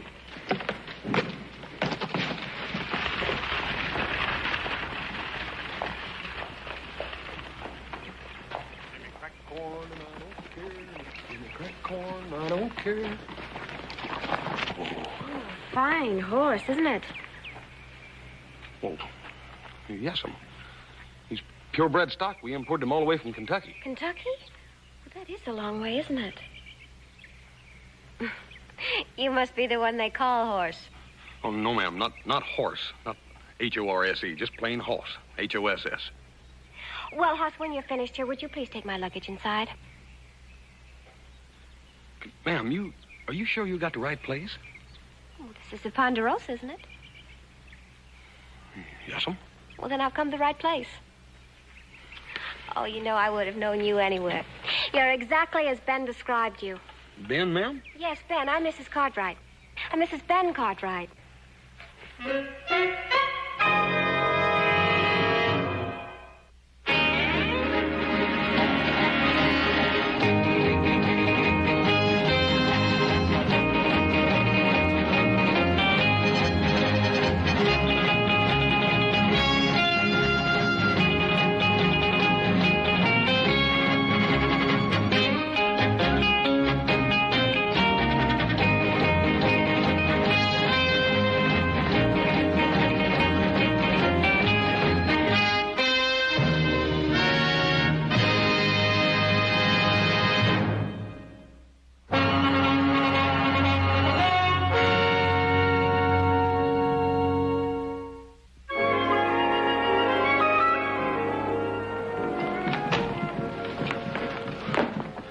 tell me that Pa would get married and send the bride back here by herself. Now, there's something wrong. And what did you have to put her up here for? Adam, now, what the heck do you expect me to do? Tired of the hitching reel out there and leave her? Well, you could have come after me. How am I going to do that? You and Joe were both up in the flats tallying. Come on, Adam, settle down. You know there's nothing else he could do. Besides, what's the harm? When Pa comes back, he'd clear the whole thing up one way or the other. Dad burn it, Joe, don't this beat off? Hey, come on. What's she like? Oh, wait till you see her. She is really something. Hey, sounds like quite a woman, Adam. I'm not interested in what she looks like. I'm interested in finding out what this is all about. Oh, you think it's so impossible that our Pa could get married? I think it's impossible that he'd do it this way, yes. And if either one of you had any sense, you'd see it that way.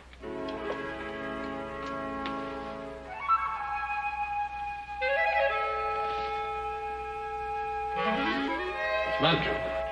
Gentlemen, may I join you?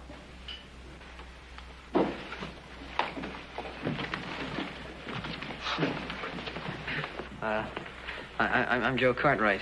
Well, how do you do, Joe? Ma'am, this is our older brother, Adam.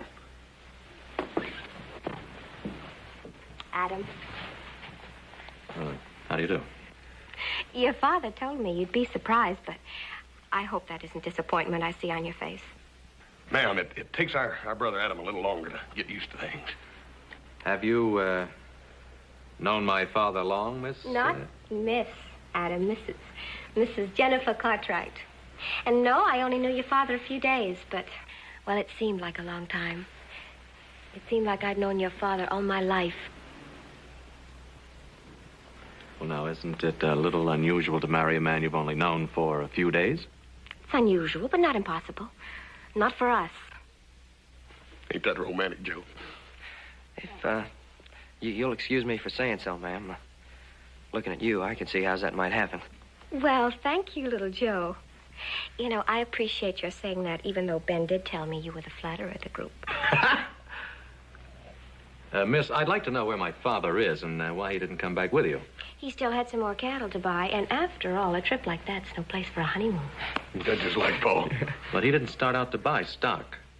No, and he didn't start out to get married either, but he did. Oh, look, I know this has been a big surprise to you, but when your father gets home, he'll explain it all. That's right, Adam. Hey, look, why don't we have a drink, celebrate? I'll get it. Okay. Thank you.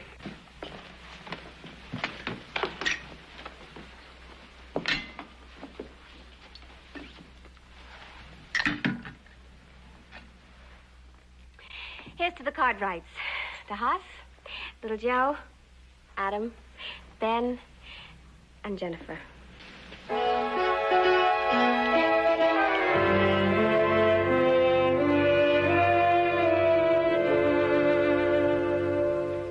I just don't understand it.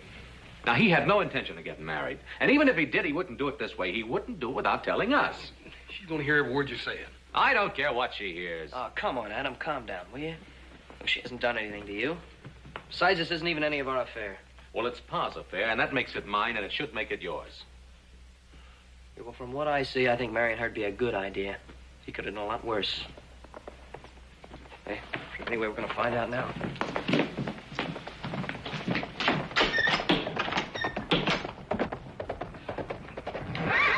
Hey, Paul. Yeah, boys. Welcome home. Thank you. Have a nice trip? Just fine, Hoss. Just fine. You, find any new breeding stock this trip, Pa? Breeding stock? I went to Carson to see the railway people about selling some timber for that new line they're planning up north. You know that. Paul, you didn't meet nobody new or nothing? Well, let's stop beating around the bush. Did you get married? Did I what? There's a woman inside who claims she's Mrs. Ben Cartwright. Well, says I married her? Yes. It's a real good-looking woman, Pa. Oh, she is, huh? Well, let's have a look at this good looker.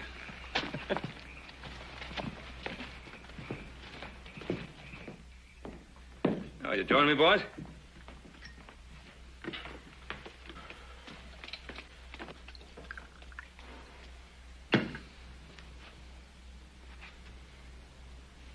All right. Where is this good-looking woman? Oh, she's upstairs, Pa. Oh, is she? Well, I guess you'd better have her come down, eh? Paul, I think she's asleep. She's kind of tired. I don't give a hoot. Just have her come down right this minute.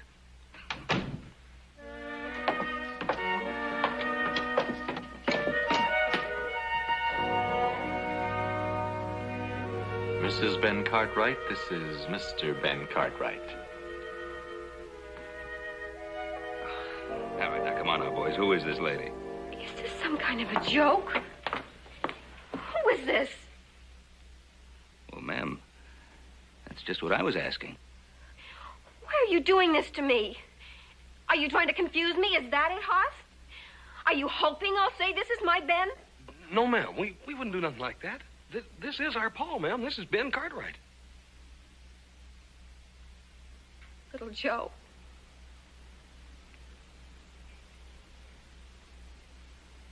But this isn't the man I married.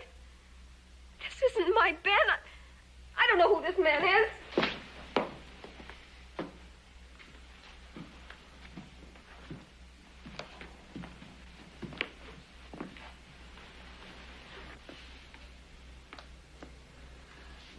Ma'am, maybe you'd better tell me about this other Ben Cartwright.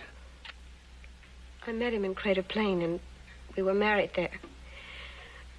He told me all about his sons, and he told me all about the Ponderosa. And when I got here, it was exactly the way he said it would be. Ma'am, I'm afraid you've been taken in. Taken in. I loaned him $4,000. It was a legacy my parents left me. He said he was buying cattle for the Ponderosa. Well, ma'am, what does he look like? Did he give you anything? Anything by which he could be identified? No, I have nothing. I have nothing except a marriage license. Jennifer Lane, too. Ben Cartwright. Well, I guess it really isn't much good, is it? I'm sorry.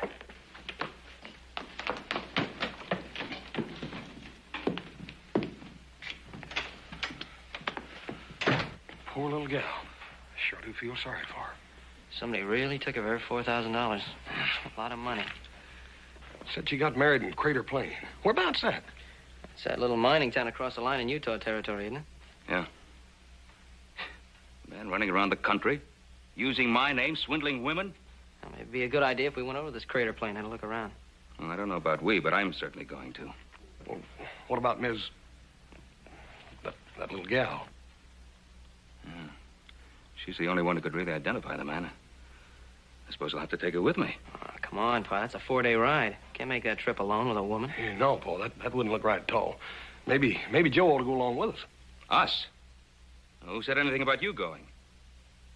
Well, now, Crater Plain is a tough mining camp, and it's a long ride. I think it'd be better if we all went along. Now, just a minute now. Until you boys came into my life, I was perfectly able to take care of everything. I guess you're right, though. Look, let's have a good night's sleep, and we'll tell the lady what we've decided to do in the morning.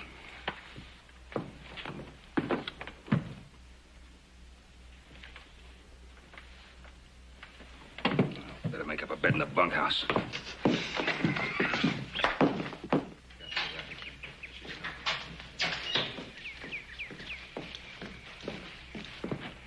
Well, I'm all ready, Mr. Cartwright, but, well, I do feel awfully guilty about getting you all involved like this. Oh, nonsense. We've already talked that out, and it's really a case of helping each other. Thank you very much.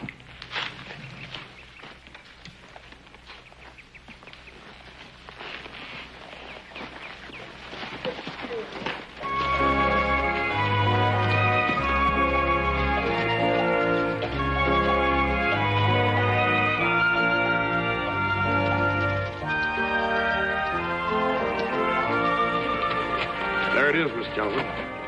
Limits of the Ponderosa. Might be as big as the whole state of Rhode Island. Just a pile of gas.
a good room.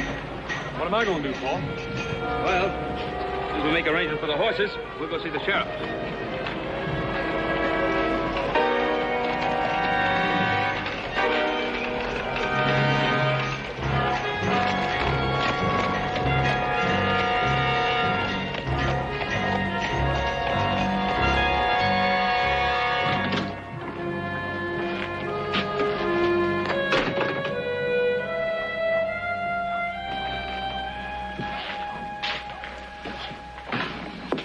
Afternoon, Ed. What do you want in here? You shouldn't come in here. What's the matter, Ed? Every citizen has the right to bandy a word or two with the town clerk. I've done all I can for you. Leave me alone. I find now I can use your services. No. The last time was enough. No more. You leave me alone.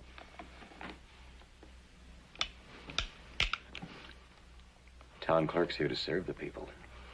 All the people.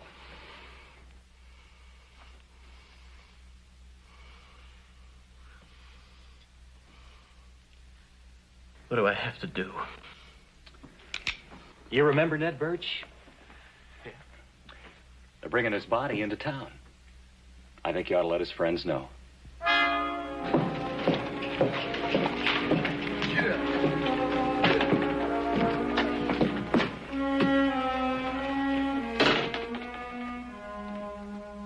Hello? Anybody here? Howdy. What's all the ruckus? We were looking for you, Sheriff. Don't think I've seen you around Crater Plain before. Oh, we just rode into town. People come looking for the sheriff. Ain't so plentiful around here. What's your name? Well, I'm Ben Cartwright. This is my son, Hoss Cartwright. Howdy. Cartwright. Sheriff?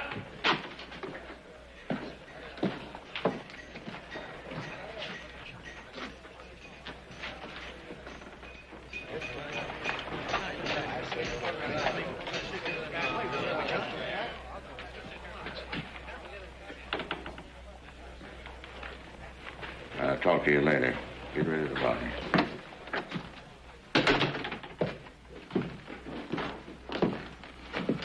Ben Cartwright, huh? Yeah, Ben Cartwright. And that's why I'm here, Sheriff. That's why you're going to stay here. Ben Cartwright, I'm arresting you for murder. Murder? What are you talking about? They just found that on the body of that dead miner out there you shot in the back.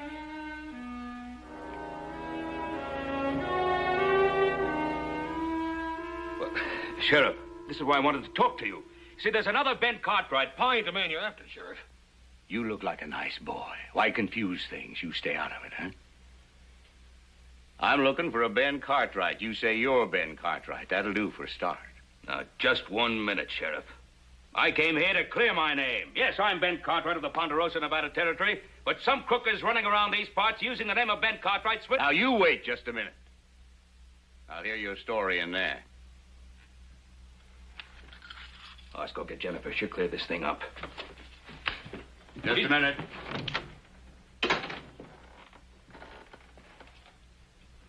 She's the one that was swindled by that crook.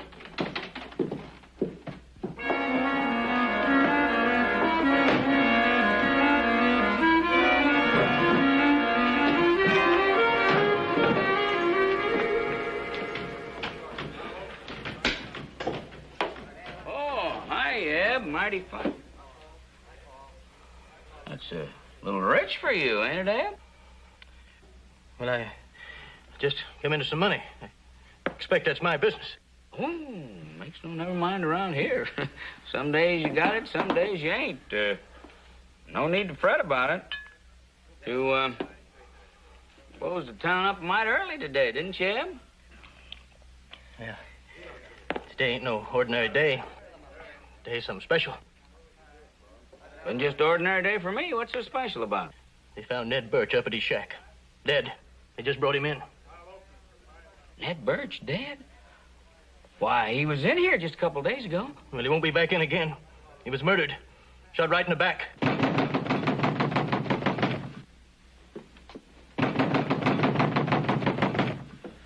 Oh, Hoss, is any anything the matter? Oh, yes, ma'am. They got our Paul locked up down here in jail. In jail? Well, what on earth did he do? All I know is we walked in there, and Paul introduced himself to the sheriff as Ben Cartwright, and the sheriff arrested him for murder. Murder? But that's impossible. Ma'am, we figured you could help us more than anybody else. You see, the sheriff has got Paul mixed up with the same man that stole your money. If you'd go down there and tell him what you told us, then he'd know he's got the wrong man locked up. Well, of course I'll go. I'll go right away. Thank you, ma'am. I'll go see if I can find Adam, little Joe. You just leave your father to me. He'll be in good hands.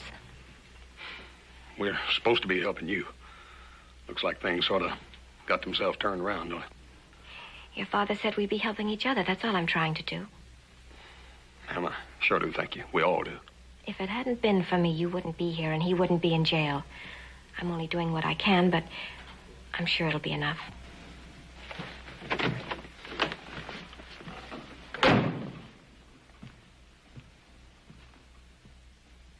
There's no need for you to worry about this. I'll take care of it. Yes, miss? Good afternoon, Sheriff.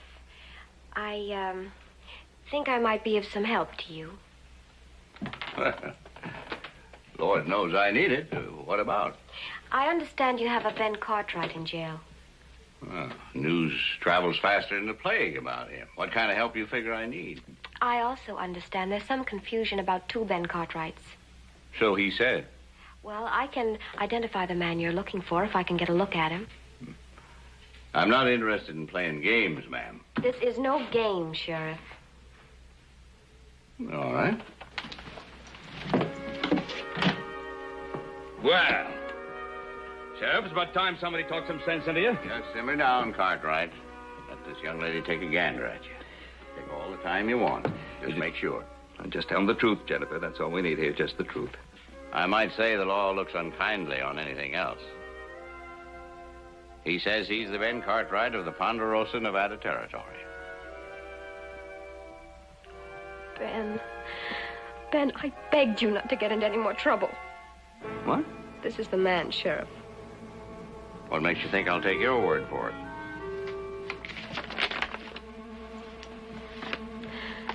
Because I'm Mrs. Ben Cartwright.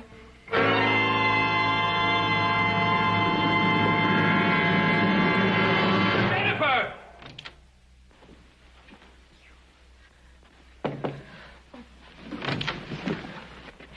Now, Frank, what is this? I was just down at the jail, and the sheriff told me they were charging Ben with murder. Honey, you don't believe everything you hear, do you? Oh, Frank.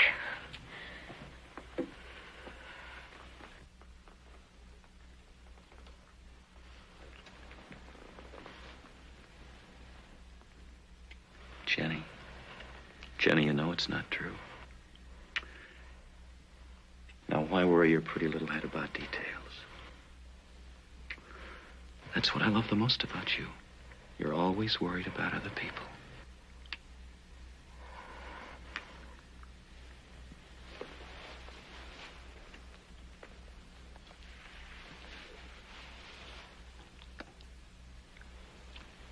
Jenny, you and I, we're going to have everything we ever wanted. Frank?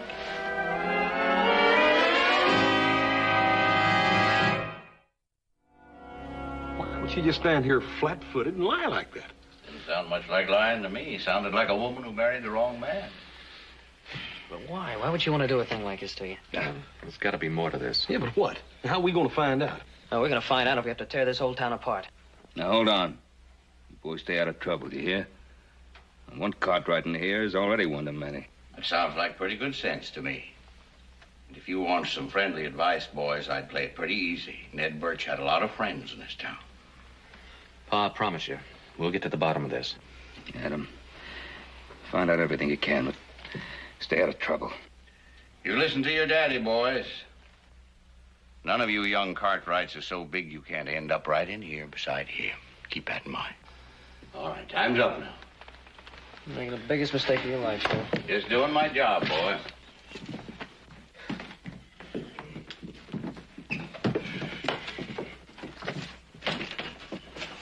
Hey, He doesn't belong in there, Sheriff. I don't know why I don't listen to him. He's telling you the truth.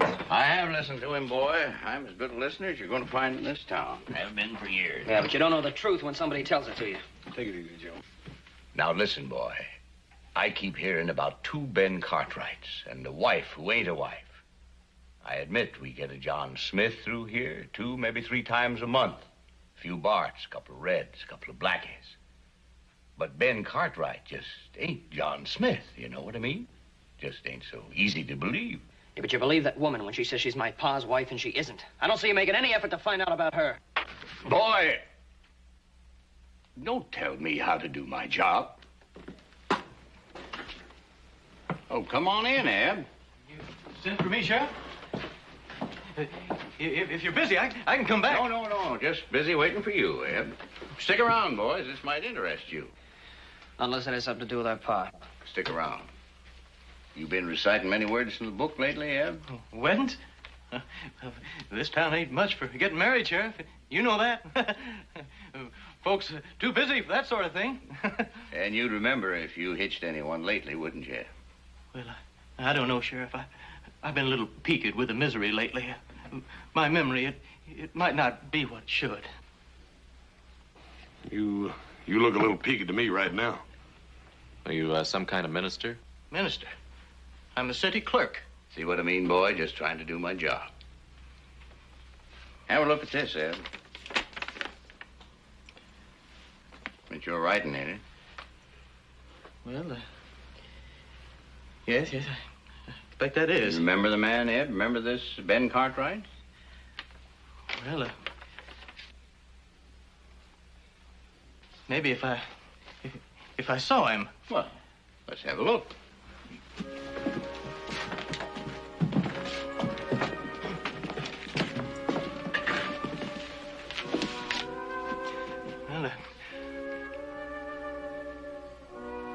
Well, man wears his best duds to his wedding. If I could see him and... Is that the man like it says in this paper? Yes or no? That's him. Sheriff! That's the man. You better get to talking, Buster, and telling the truth, or I'm gonna squeeze you real... Let him go! I've been a patient man. I've been patient, hoping you'd come up with something. But my patience is over now.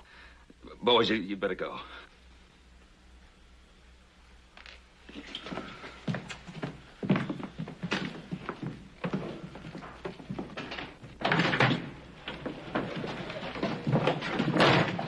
All right, are we going to give up that easy? Of course we ain't. Then let's go back in there and blast them out. No, now, wait a minute. You two find a place to light. Try the saloon. I'll meet you there later. What are you figuring on doing, Adam? I'm going to have a talk with that lady. Sheriff. Sheriff! You said I'd have a chance to talk. I figure you've had it. Well, I didn't want to say anything while the boys were here. They're hot-tempered, but well, I have my rights. Sure you have, like everybody else. Well, then will you please pay a little attention to what I have to say? And that man that was just here, he's lying. The woman that was here before, she's lying. She's not my wife. She said she was. Sheriff! Now, hang it all, man. Why can't you send somebody to Virginia City? There are 100 people there who can identify me. Virginia City? Take the better part of a week round trip. I've got the time, but I don't know about the town. They might have different ideas.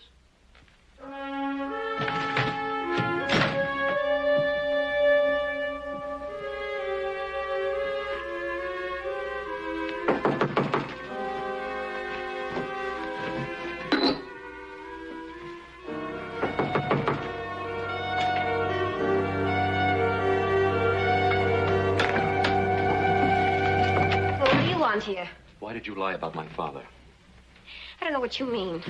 My father's life is threatened. Now, I want the answers to some questions. You're hurting my arm. I'll break it. Now, what's it all about? Start talking. Get your hands off her, Cartwright.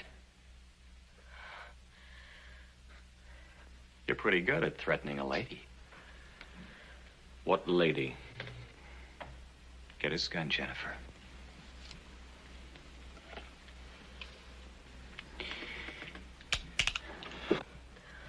What are you doing? Get out of the way. Frank, you can't do this. I won't let you. Get out of the way! No, Frank. Cartwright, you get out of here. Get out of here!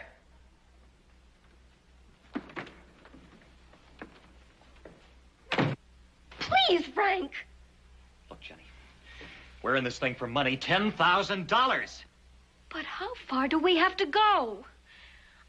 Look, Frank, I got Ben here. I got him in jail. I even got his sons to come. All right. All right. You've done real fine.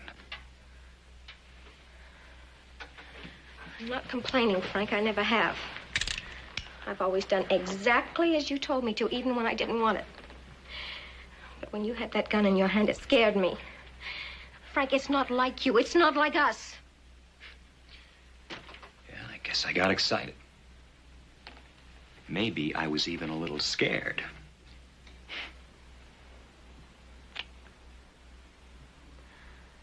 All I've ever really wanted was you. Oh, Frank, please. Why can't we just take the money and get out of here? We can't do that, Jenny. Not just yet. But why can't we? That was the plan. Jenny, are you going to be satisfied with $10,000? Isn't that enough? Is it? After you've seen the Ponderosa? Frank. We can have it all. The big house, everything that's in it.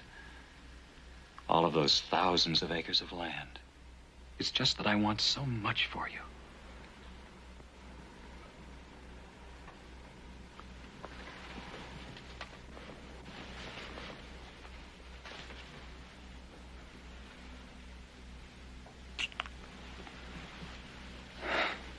There now.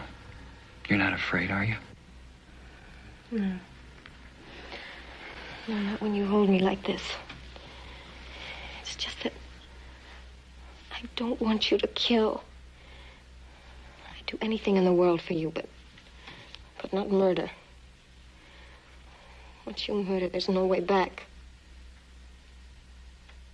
You know that, don't you? That's right, Jenny. Once you murder, there's no way back. You gotta go all the way.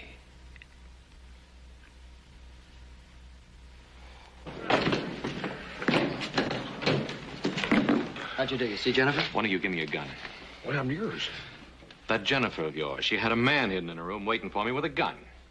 That's our man. Let's go get him. Now, it's my gun he took. I'll handle it in a little. No, wait a minute, Adam. We can't do it this way. You know what Paul said about staying in the boundaries of the law. Oh, so what good's the law gonna do us? That sheriff will believe any lies anybody will tell him. Joe's right. Now, give me your gun. Look, if we're gonna get any information, we're gonna get it together. All right? Let's go. You're them Cartwrights, ain't you?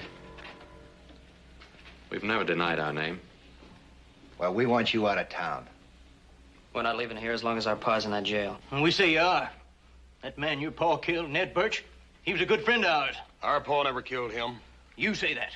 And we think different. Ned Birch never hurt nobody in his whole life. We don't take to him being shot in the back. Real friendly people they got in this town. Hold it! All right, everybody over on that side. Away from the door. Come on, move! Move it right around, boys. Be real good, nobody get hurt. Come on, keep moving. Move it on around, boys. Move it on around.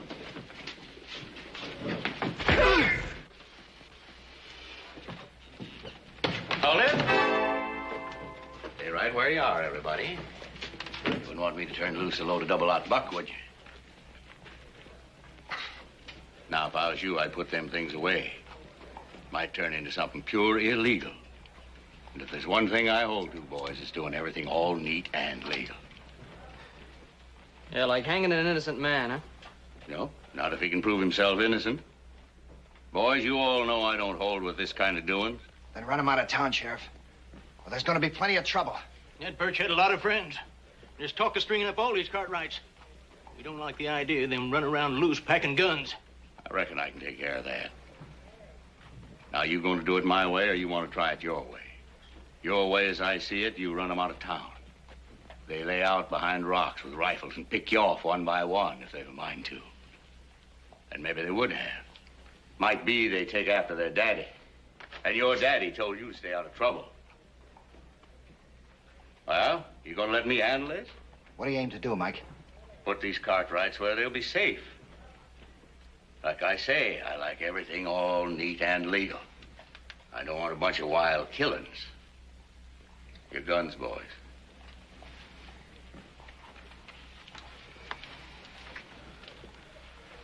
All right, Cartwright. I'm gonna lock you up. For your own good.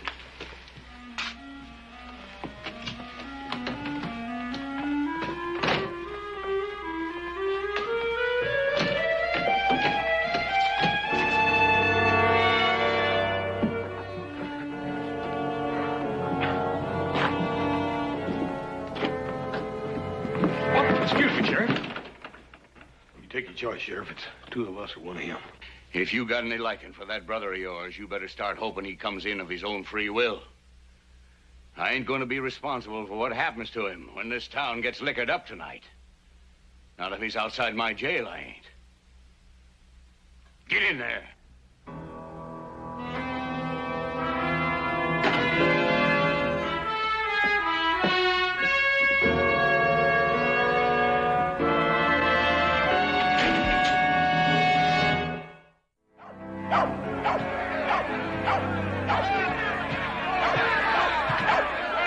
Boys, are we going to stand by and let strangers ride through and kill off our friends? No! Are we going to forget about our pal Ned Birch? No! Ain't none of us safe as long as the Cartwrights are alive.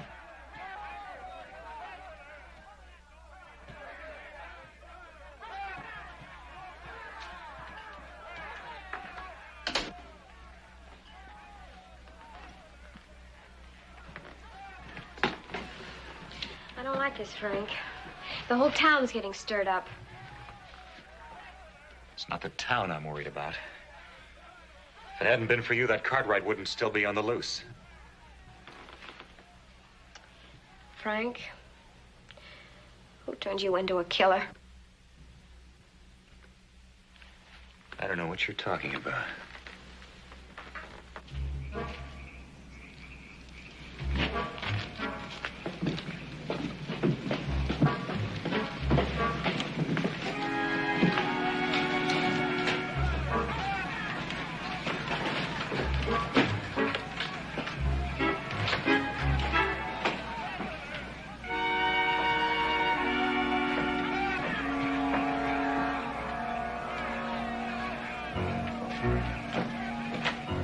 I don't like this. Let's just forget the money and get out of here. You're not going anywhere. This isn't like you. Who's changed you? Who's making you do this?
Frank?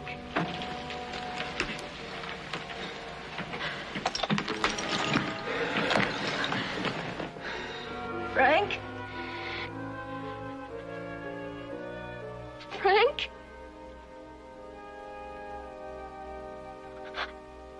Oh, no. No. I didn't want it to be like this. No. I only wanted him to do some talking. Well, he won't talk now, Mr. Cartwright. Whatever it was you wanted him to say, he won't talk now because you killed him. And I hope you and your father both hang.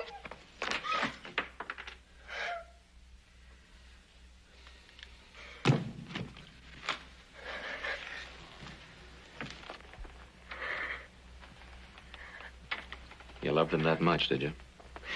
Yes, I loved him that much. Enough to want to steal the Ponderosa? Bad enough to want to kill for it? Kill for it.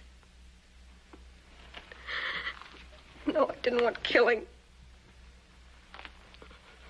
Now, somebody killed that miner. And my father's going to die for it unless you put a stop to it. All I know was I was supposed to pretend to be Mrs. Ben Cartwright, and then Frank and I were going to go away together. And then who was going to take over? I don't know. It's what I was trying to find out. Tell me who it was. But I don't know. I swear I don't. Stop lying, will you? But I'm not lying. Why should I with Frank gone? You lied about being married to my father. But Frank asked me to. And I always did what Frank asked me to.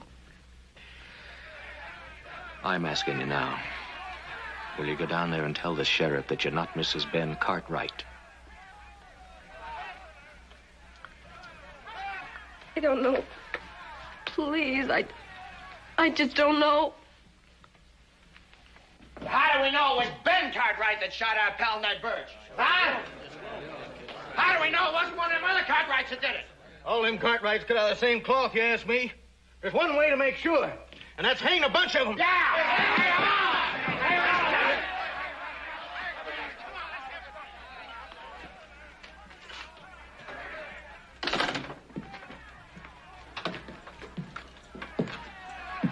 Dirty sound, that. Some men hear it only once in their life. Well, what are you going to do about it? I'm going out there and try to stop it. That's my job. I like things clean and legal. Of course, only so much one man can do. Well, you could at least give us a chance to protect ourselves. Give us some guns. I wouldn't likely do that, would I, Cartwright? You might decide to shoot me in the back. You've already proved you're good at back shooting. That's what that mob out there so all fired and stirred up about.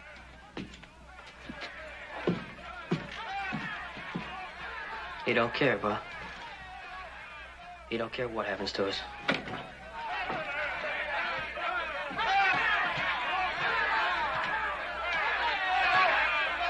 Yeah, that's what he said. That's what he said. I said go get him and drag him out. They deserve no more of a chance than they gave our pal Ned Birch.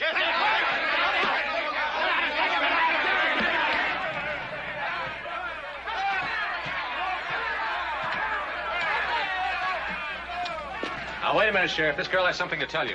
Get in there with your brothers, Cartwright. Sheriff, Frank's dead. And I lied about being Mrs. Cartwright. Frank told me to. Maybe you ain't his wife, Jennifer, but only you and me knows it. I know it, Sheriff.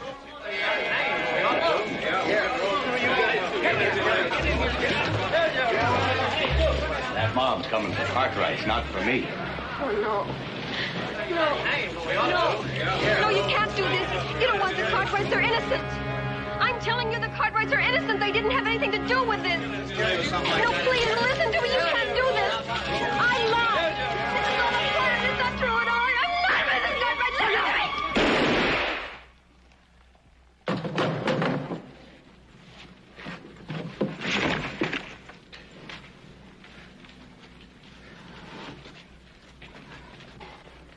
Why'd you try it? Ponderosa's pretty big spread. I wanted a place like that all my life. Not much chance with the sheriff's salary. I figured you Cartwright's dead. Only the widow. I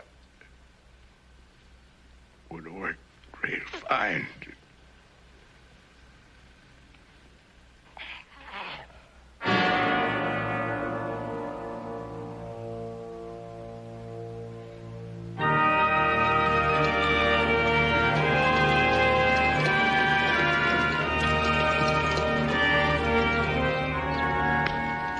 This place of ours is so beautiful. Every time I see it, it's as though I'm seeing it for the first time. Well, you came pretty close to seeing it for the last time, Pa. She was sort of pretty, wasn't she? Mm-hmm. Pa, in the future, if you ever do decide to get married and send the bride home by herself, just do us one favor, will you? What? Don't.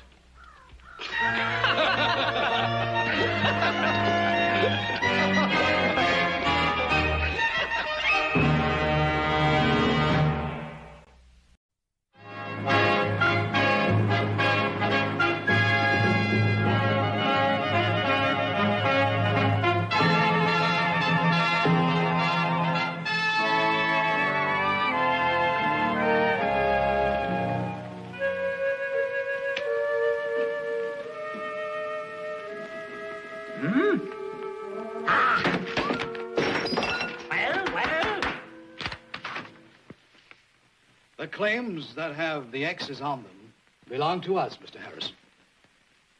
That is correct, Mr. Harrison. We've gotten control of all the silver claims in the area, but this one. What? Well, why haven't we got that one, too? The claim belongs to a stubborn Irishman by the name of Tim O'Brien. Holmes has been unable to get him to sell or negotiate in any manner whatsoever. Won't negotiate? Negotiation is the backbone of our civilization. Force him to negotiate. I think I've got the answer, Chief. Item number 1. Tim O'Brien has all his money deposited in the Virginia City branch of our bank. And to the tune of nearly $100,000. Oh, the man's a fool. Item number 2. About a month ago, he bought $10,000 worth of machinery from your mine equipment company. And we've seen to it that the bill has not yet been paid. Were you also farsighted enough to require his claim as collateral for the equipment? That is item number 3. Close the doors of our Virginia City branch. Declare it insolvent. And demand immediate payment for the equipment. And when O'Brien can't pay, foreclose and take over his claim. Chief, we might have just one problem. I don't have problems. I give them. It's Ben Cartwright. He's a good friend of Tim O'Brien's, and he might cause a stink about this. Let him. It won't do any good. Ben Cartwright will have troubles of his own soon enough. What do you mean, sir? After we acquire Tim O'Brien's claim, can you guess what piece of Nevada real estate we're going after next? Not the Ponderosa. Precisely. The Ponderosa. I want it all. I want everything.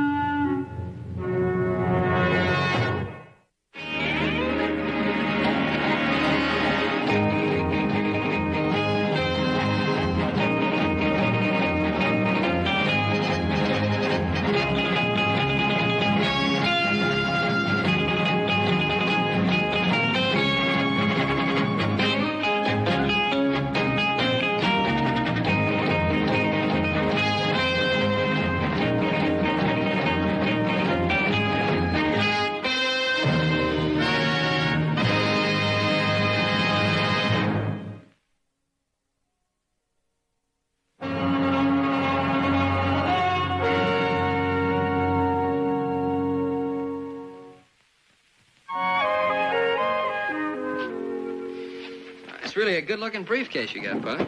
Well, it ought to be. It's genuine kangaroo. Well, we got your horses all saddled up, Paul. Oh, thank you. Oh, boys. Now, you know what my policy is. When Adam and I are away on business, I like to leave one of you two in charge. Yeah. I'm leaving you in charge, Joseph. Huh? Me? That's right. You'll be in charge of ranch operations and make all the decisions just as I do. Wait a minute. Now, you mean that I'm the boss? I'm the head man? That's right. I'm giving you a blank check as far as the Ponderosa is concerned. Well, you know, I've been thinking there's a few changes we ought to make around here. Changes? Oh, well, not exactly changes, sir. Improvements. I mean, like, well, cleaning the stable and all those fence posts above the ravine. They need to be replaced. They're all full of dry rot. You know, things like that. All right. Oh, Joseph, about those improvements, nothing too drastic, huh? No, sir. Nothing drastic. Now, listen, you and Adam, you go, have a good time, stay as long as you want. I'll take care of everything.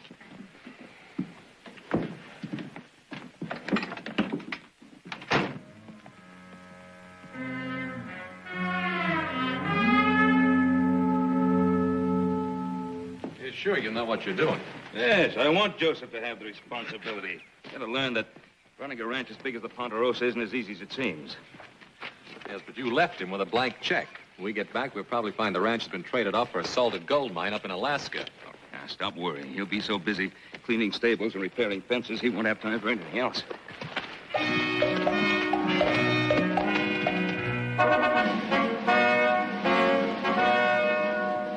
And then after you finish branding the new calves, I want you to whitewash the smokehouse. Whitewash the smokehouse? Joe, we got hired hands to do stuff like that. I got other plans for the hired hands.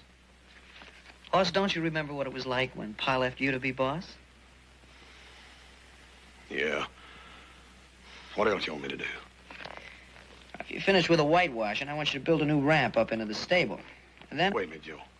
Just one thing I gotta find out. What do you want me to be doing when I ain't busy? Oh, I'll think of something, Hoss.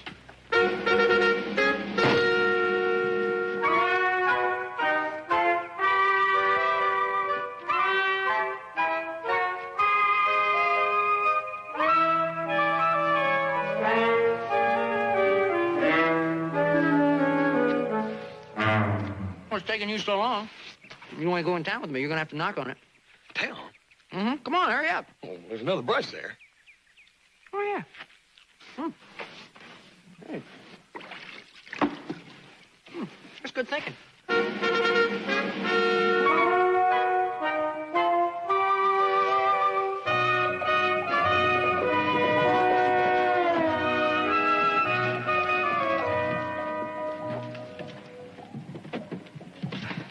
Yeah, I'm gonna go down to the telegraph office for a while. What you gonna be doing down there? What? There's a fellow advertising. He's got a prize bull for sale in Placerville. See? I'm gonna send him a telegram telling him I want to buy it. It says here he wants $1,000 for that bull. Yeah. Oh, well, Pa left me a blank check, didn't he? Told me to make a whole decision. Figure buying this bull's a decision.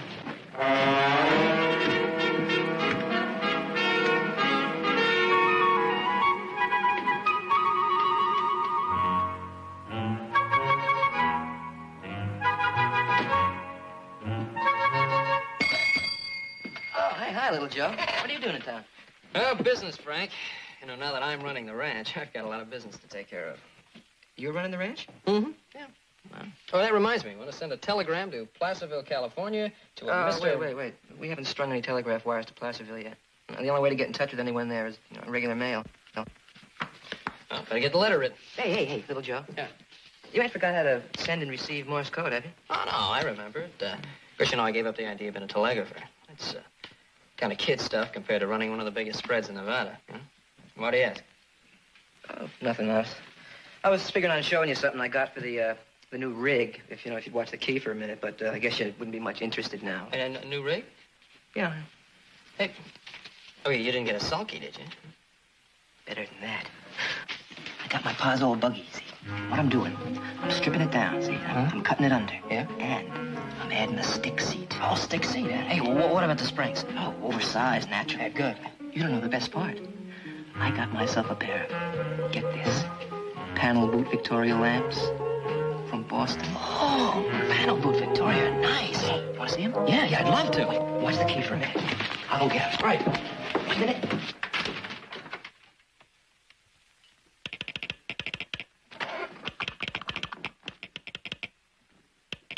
To J.R. Huggins, manager, Harrison Branch Bank, Virginia City, Nevada. Declaring Virginia City branch insolvent. Stop. You hereby ordered to close bank and forward all assets to Harrison Corporation. And John J. Harrison.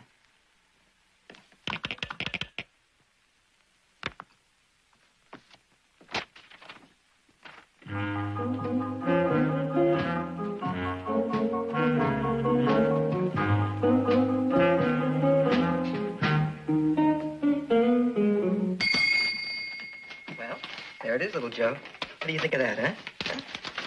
Yeah, it's really great, Frank. Great. That's all you're going to say about it? Hey, look, have you seen my brother Hoss? Yeah, I saw him down in front of the bucket of blood. All right, thanks. Oh, hey, any messages while I was away? No, Frank. None to speak of. You probably never even saw a paneled boot Victoria lamp before.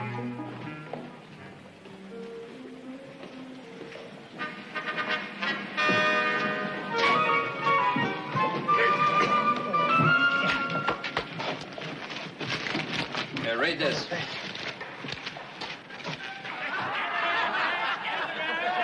over here, everybody. Come on now. Quiet, boys, quiet. Tim O'Brien has something to say. You are now looking at the leaning tower of O'Brien. Drink hearty, lads, drink hearty. And there's more where that came from. But I have $100,000 in the house and bank down the street. Drink up, that's the way.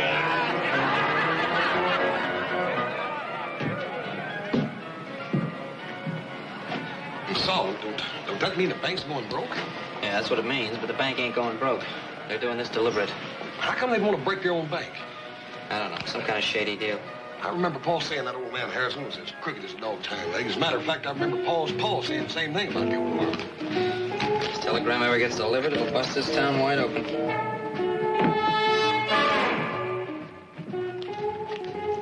If it gets delivered.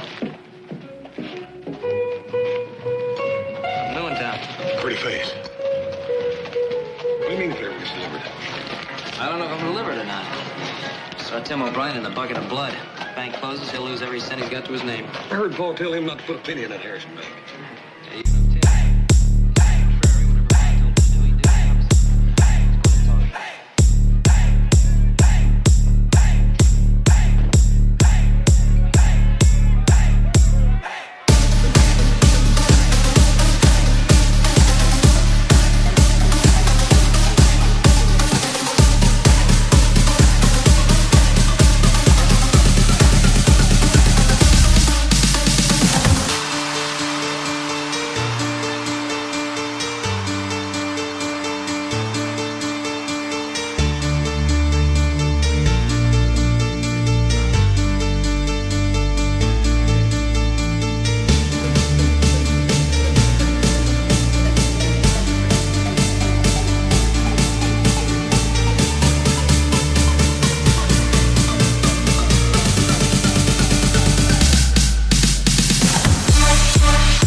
pick this one to break.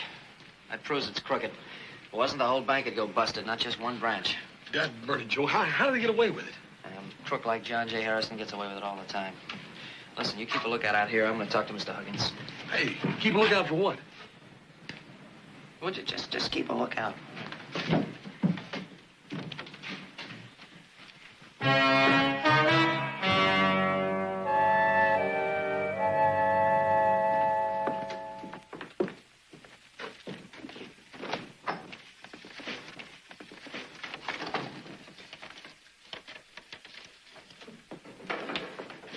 Mr. Finch, that young Cartwright boy must think we're running a general store. He actually wants me to take all the money out of the safe so he can see it. Well, Mr. Huggins, you're the manager. I'm just your assistant. But if I were you, I'd humor the boy. You would? Mm-hmm. Why? Who knows? Maybe Ben Cartwright sent the boy here to check on our financial structure. You may be right. Very well, Mr. Finch. Get everything out of the safe and bring it into the office. Yes, sir.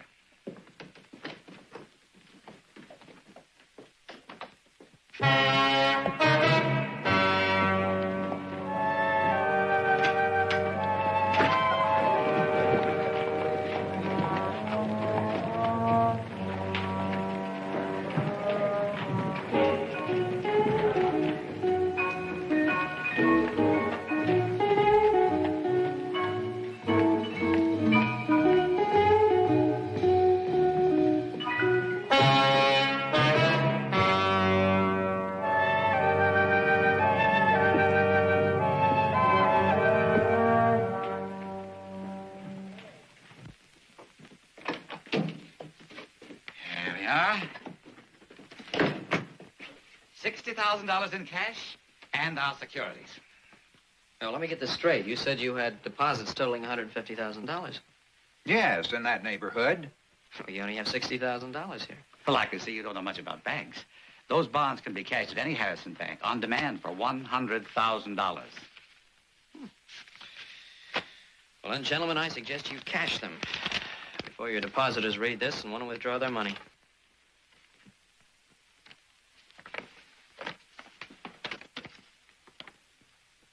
Close the bank?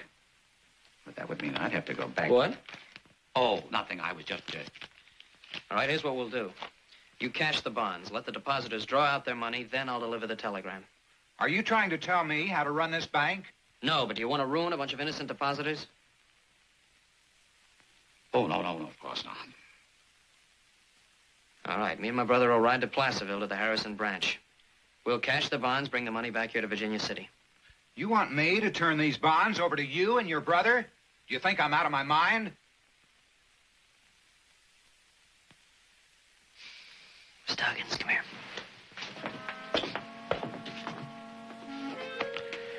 Gentlemen, I am trying to be reasonable.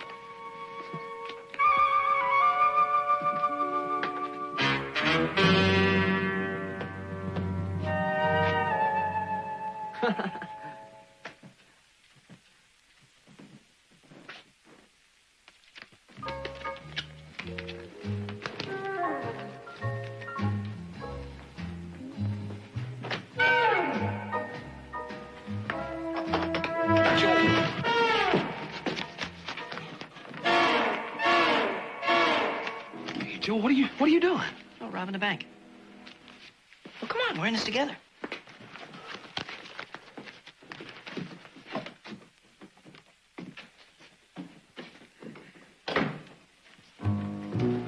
Bread and butter. Come to supper. Hey, everything satisfactory, fellas?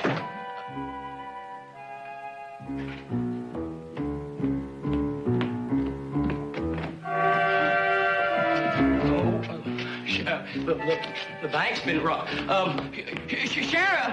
Mr. Huggins and Mr. Finch. Negotiable bonds, $100,000. What else to take? Nothing else, only the bonds. You're dead sure it was Little Joe and Hoss Cartwright? Of course it was them. Oh, I know those boys well, Sheriff. It was them. No mistake about that. Mr. Johnson, you better get back to your window. Yes, sir. I just can't believe it. Yes, it came as quite a shock to us, too. I'd have sworn that those boys just couldn't do a thing like that. When Ben Cartwright finds out that they're bank robbers, it'll just break his heart. And our bank, too. You got any idea where they'd go to cash the bonds? Yes, they might. Yes, yeah. I heard young Cartwright say that they were heading south for the Mexican border. Mexican border, huh? I'll send telegrams to all the law enforcement officers within a radius of 100 miles to keep a lookout for them. I'll keep you advised.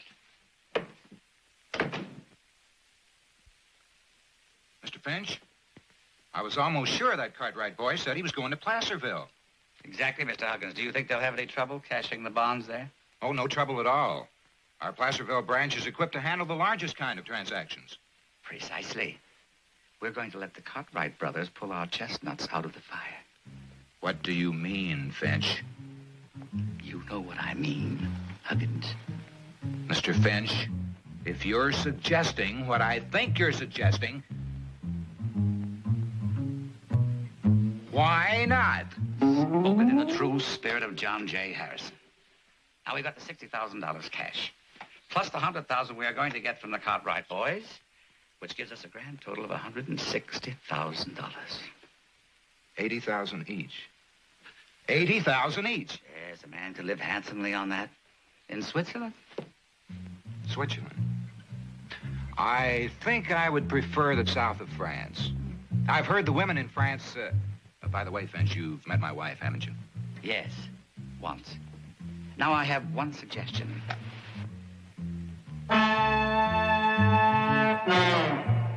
We'll leave 10,000 of the money with Johnson for the teller's safe. That'll take care of the transactions for the next 3 days. The rest of the money we put in the big safe. The big safe? Why? That's what we tell Johnson. Very wise. You know, Mr. Finch, in time, you too could have risen to the post of branch manager. Thank you, Mr. Huggins. Frank, send this message. Now, that can wait. You send this message to the peace officers of every town on this list. Joe and Hoss. See, now, I knew it. Knew what? I knew something was wrong when he wasn't interested in my panel boot Victoria lamp. In your what? Never mind. Just send the message.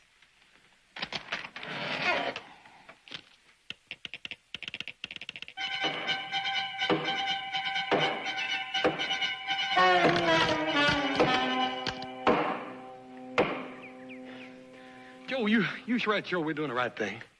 Well, Pa said I was boss and I make all the decisions, didn't he? Yeah, but you done had us robbing a bank, and now it's destroying private property. I don't know whether Pa would consider that coming under the title of making decisions or not.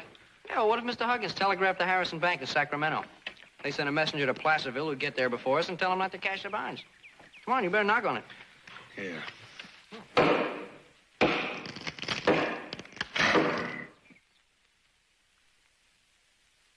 Well, what's the matter? The line just went dead. Must be a loose connection along the line somewhere. Oh, a pole might have fell.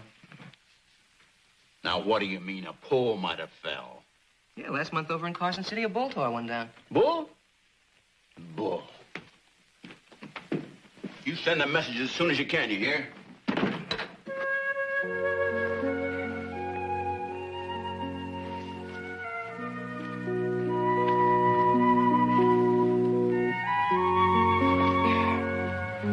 Damn right, Joe. My feet's as cold as a couple of bushel baskets of icicles. How come we didn't stop by the house and pick up some bedrolls?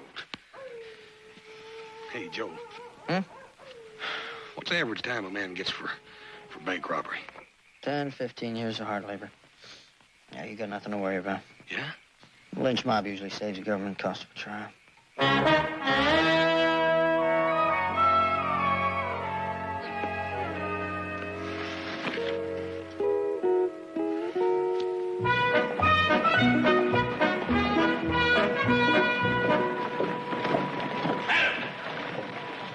Look at that!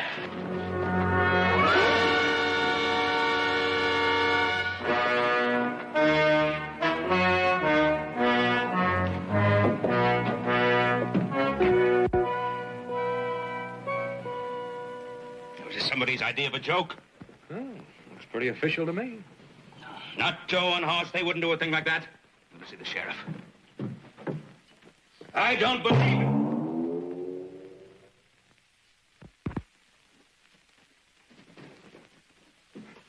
I wouldn't believe it if there were 50 witnesses. I know my boys. They just wouldn't do it. Ben, I understand how you feel, but nonetheless, it's the truth, and you just gotta face it. It just isn't possible. My boy...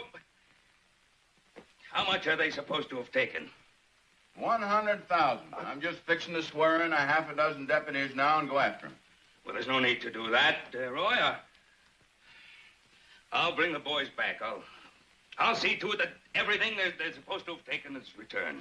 Well, that's very nice of you, but the trouble is, this is not just a family affair. The boys have committed a crime. That means it's my job to go after them, not yours. Now, I'm asking... Roy, I'm asking this as a favor, Roy. I'll bring them back. All I need is a little time to do it in. Ben, I can't. All right.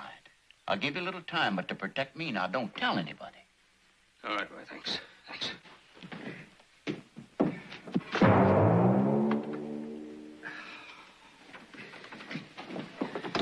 Hurt your hand?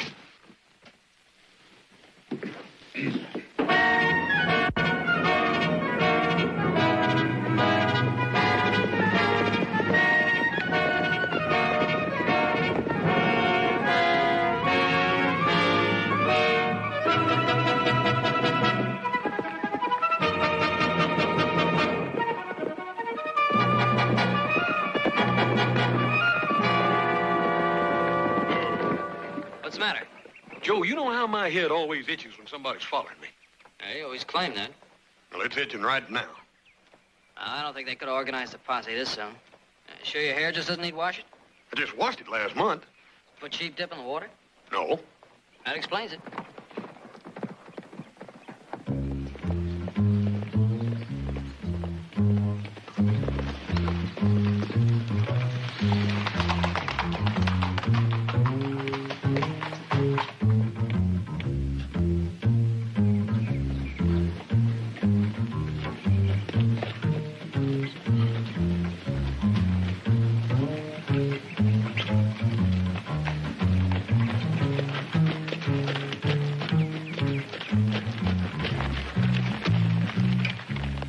So far, so good, Mr. Huggins.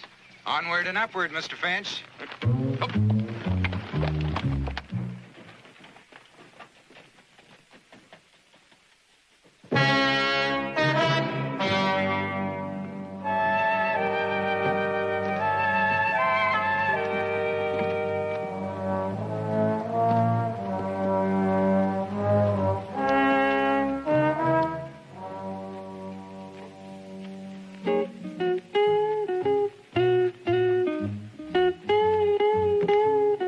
Hey, Mel, did I see you in Virginia City? I reckon it must have been the hat or the... Good day, Mel.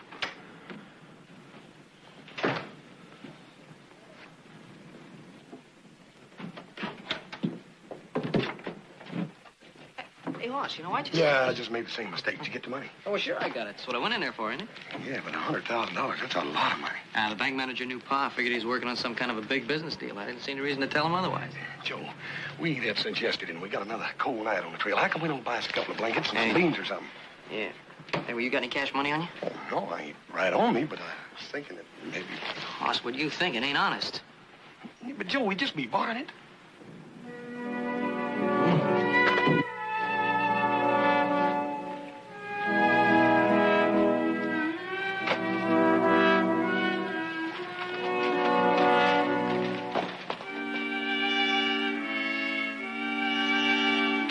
Well, we're on the right trail, Pa. That horse has a break in his shoe. That Joseph is getting lazy by the day. Told him more than a week ago to replace that shoe in his horse.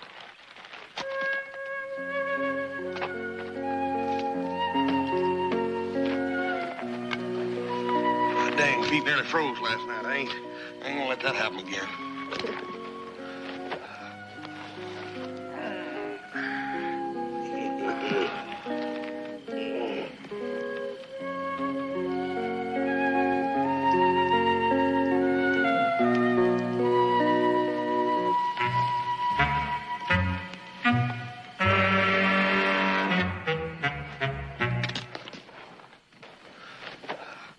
Cartwright brothers, I presume?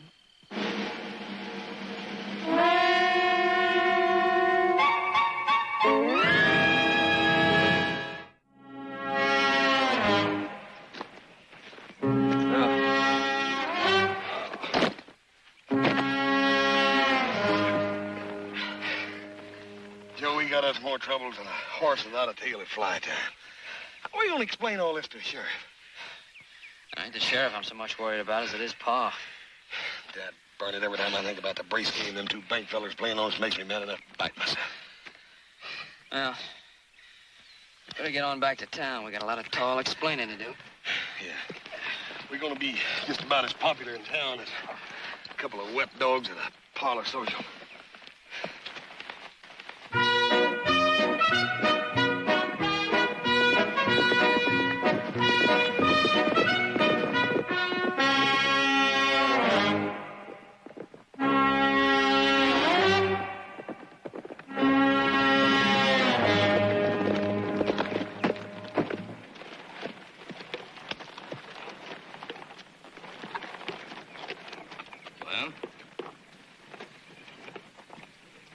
Go ahead and tell him. You're the boss. Well, you see, Pa, what happened is... Well, I think I'll get me some water. That's the most unbelievable cock and bull yarn I've ever heard. You steal the bonds from the bank because it's going broke, then you cash them, and then the bankers steal the money from you. Well, that's exactly what happened, Pa. Sure is, Pa. And then they stole our horses on top of that. Where's that telegram you got over the wire? Hey.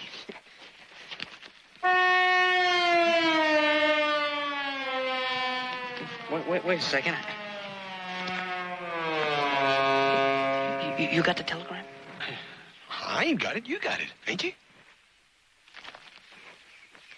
Well, I ain't exactly got it with me, Pa. You ain't exactly got it with you because it wasn't exactly sent. Oh, now listen. No. You listen. And you listen good. I don't know what you boys did with the money, but there's one thing I do know for sure. You're going to give yourselves up to the sheriff and stand trial for bank robbery. Understand? Adam, you and I'll ride back to Virginia City and make arrangements to pay back every cent that these brothers of yours took. Pa, where are you going to get a quick $100,000? Sell the Ponderosa if I have to.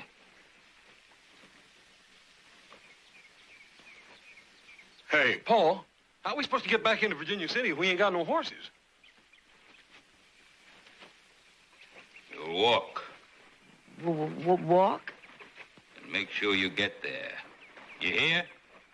Like you said, Pa, you really know little Joe. He'll be cleaning out the stable, repairing the fences. Oh, come on.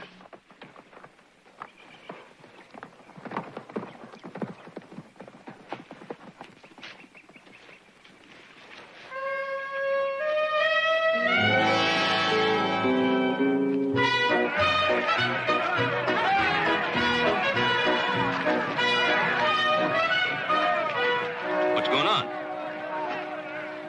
Looks like a bank run.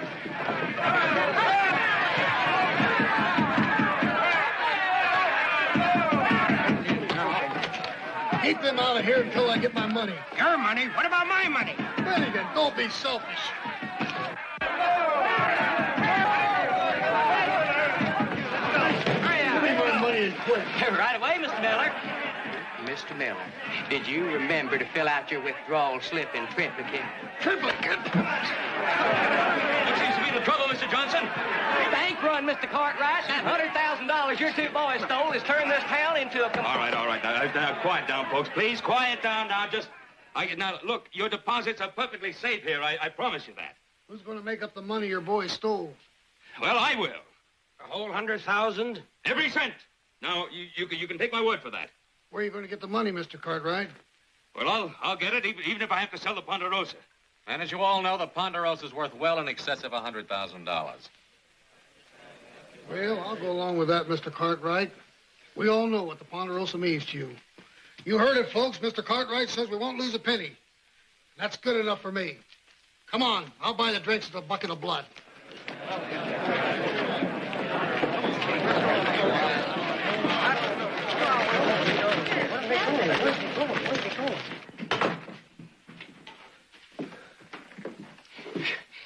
I'll tell you, Mr. Cartwright, if you hadn't stopped them when you did, we'd have been plumb out of money. Where's Huggins? Oh, Mr. Huggins, Mr. Finch are gone away on a hunting trip. A hunting trip? The bank is robbed and the two men in charge go hunting? Well, they had vacation coming to. Matter of fact, I got a vacation coming too. 3 weeks and 2 days. Of course, I ain't had time recently to... Mr. Johnson, what exactly did my boys steal? Don't you know? I sure hate to be the one to tell you, Mr. Cartwright. It was $100,000 in bonds. Bonds? And they didn't take any cash? Just the bonds. There was $60,000 in cash right there that they could just as easy taken as not, but didn't touch that. Mr. Johnson, you can tell any of your depositors who ask that I'll have the money in the bank tomorrow.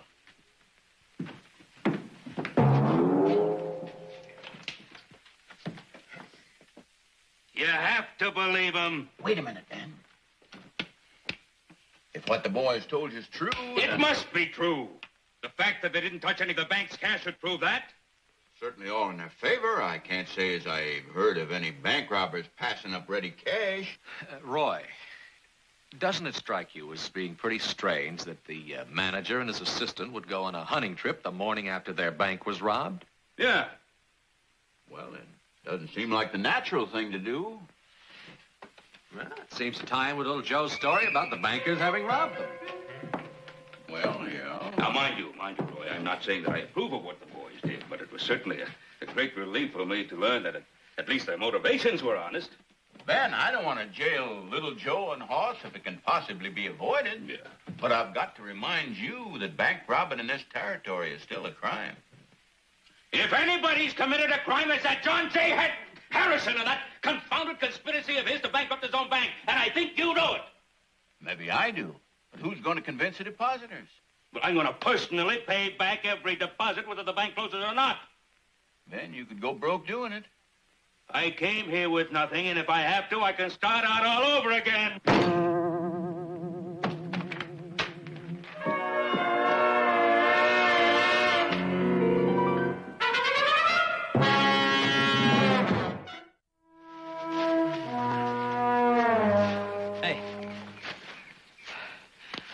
We're heading in the wrong direction. What are you talking about? This is the right way home. No, we ain't going home. We're gonna get that money back. We're going after the crooks. On foot? Joe, the way I feel, I couldn't catch a turtle on foot. Yeah, well, we need some transportation. And if my eyes aren't as sore as my feet, I have 2 vacant mules I'm looking at. Hey, Joe.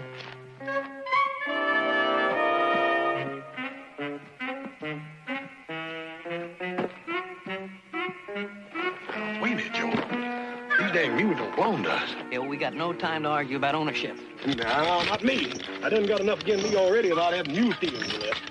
You know, when it came time to explain to Pa, you said I was boss, did you? Well, didn't you? All right, then I'm still boss, and I'm telling you, get on that thing and ride it. And hurry up.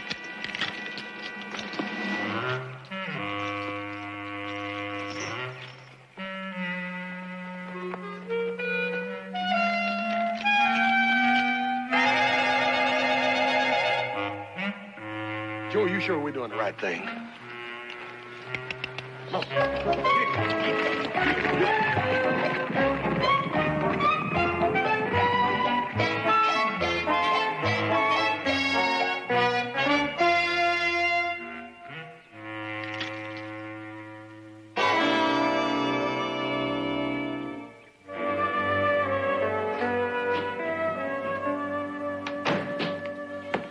Well, I saw Colonel Duggan. He's willing to help. Oh, good. How much? $50,000. He'll meet you at the bank at 2 o'clock. It'll be a 10-year low-interest loan. Oh, he's a good friend. Well, I've been figuring out we should be able to get about $25,000 on the timber rights.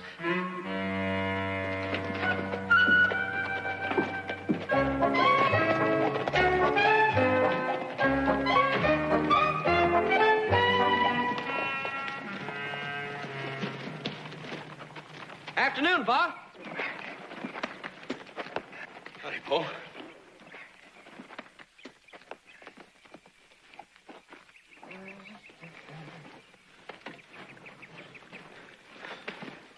Guess what we done, Paul? We got our horses back. We got the money back, too, Pa. The money from the bank? Yeah. This is the bank's money? Yeah. Well, how'd you get it? Wasn't easy. What happened to Huggins and Finch? Oh, they got away. Well, not exactly. You see, Paul, there was a little argument about that money. They didn't want to give it up. So there was a little pushing and shoving, and I reckon them two fellas sort of fell in the Truckee River, huh, Joe? Last time we saw them, they were floating on their way to Lake Tahoe. This is the whole 100,000. No, that's 150,000. 150,000? Yeah, there's the 100,000 they took from us. And then see that other little bag there? There's a Virginia City branch. That's got $50,000 in it. I reckon they robbed their own bank before they robbed us, Paul. Where'd you get the mules?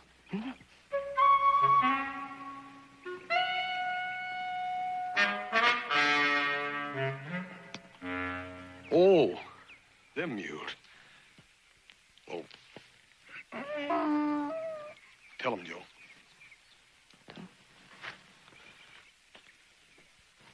Well, we borrowed them. Sort of. You borrowed them?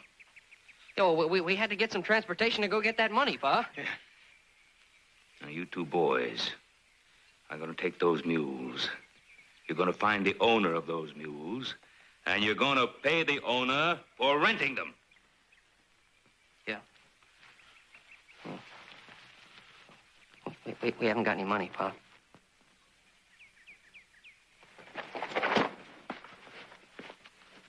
Now, Adam and I are going to ride into Virginia City. We're going to give this money back to the bank. This afternoon, you two boys are going to ride into Virginia City. To the sheriff's office. Yes, sir. Yes, sir, Paul.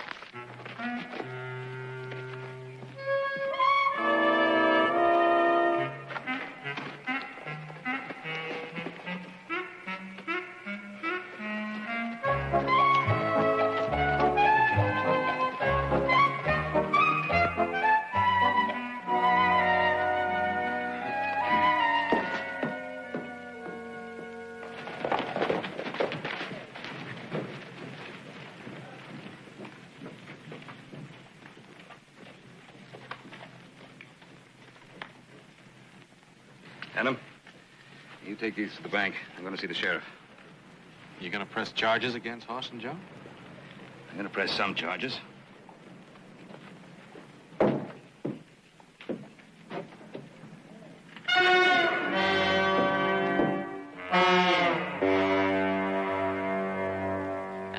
So we'd like to pay you a rental fee for the mules. Say $10.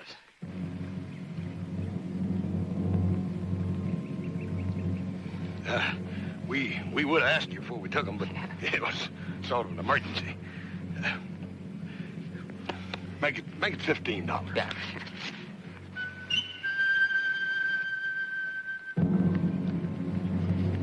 Of course, that's $15 for the rental of mules, and there's $10 more for the time you lost plowing.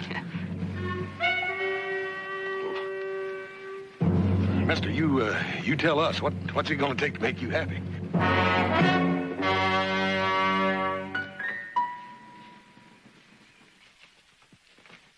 Hi, Miller. Hi, Sheriff. Mr. Cartwright, the people of Virginia City, well, thank you. We ain't going to forget what you've done. Well, I hope they forget what Hoss and Little Joe done.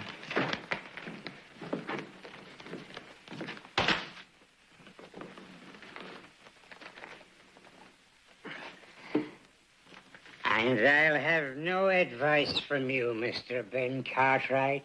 Not as much as you'd put in the eye of a needle. This money goes up to my claim, to be buried in a tin can. There's too many different kinds of bank robbers around here to suit me.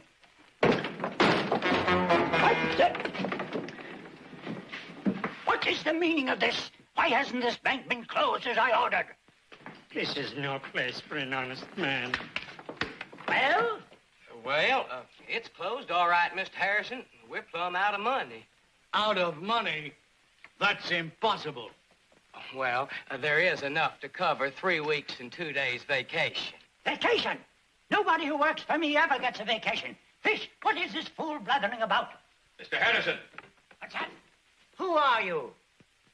Oh, Ben Cartwright. Yes, Ben Cartwright. I can promise you, Mr. Harrison, that if you try to pull one more shady deal in Nevada territory, I'll make a special trip to Washington and use all the influence at my command to have you investigated and jailed. And that's my department. You heard what the man said. This bank is closed.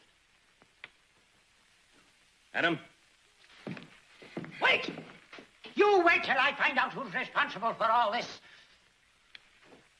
Which reminds me, Hoss and Joe should be back by now. I wonder where they are. I just hope they return those mules. I wouldn't want that charge hanging over their heads.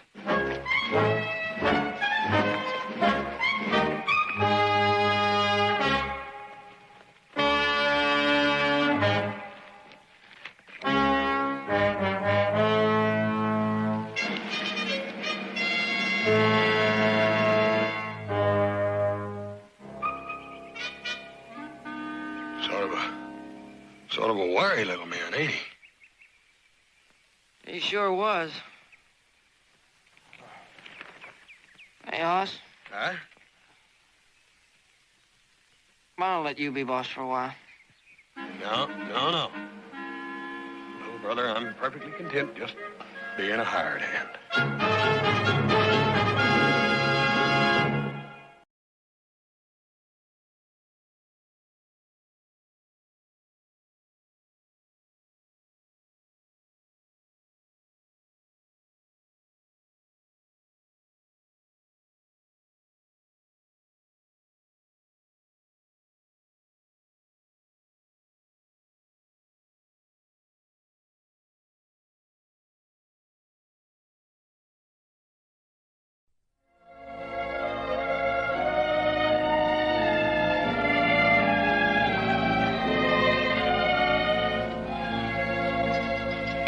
Gomez, I have had all of the stink that I can stand on this gringo.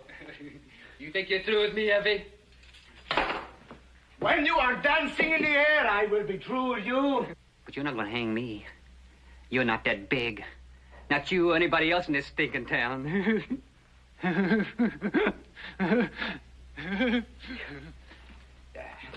Watch him. Watch him well. He's full of tricks.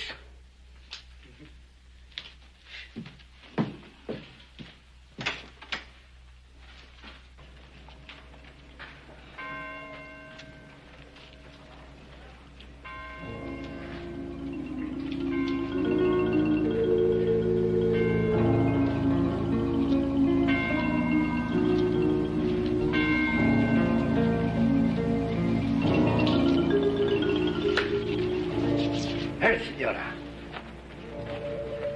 So, it's finally over with, eh, Hipper? Senor Carl Reagan is in jail. It will not be over until he is hanging by his neck. He'll be no loss. He brought nothing to this town but trouble.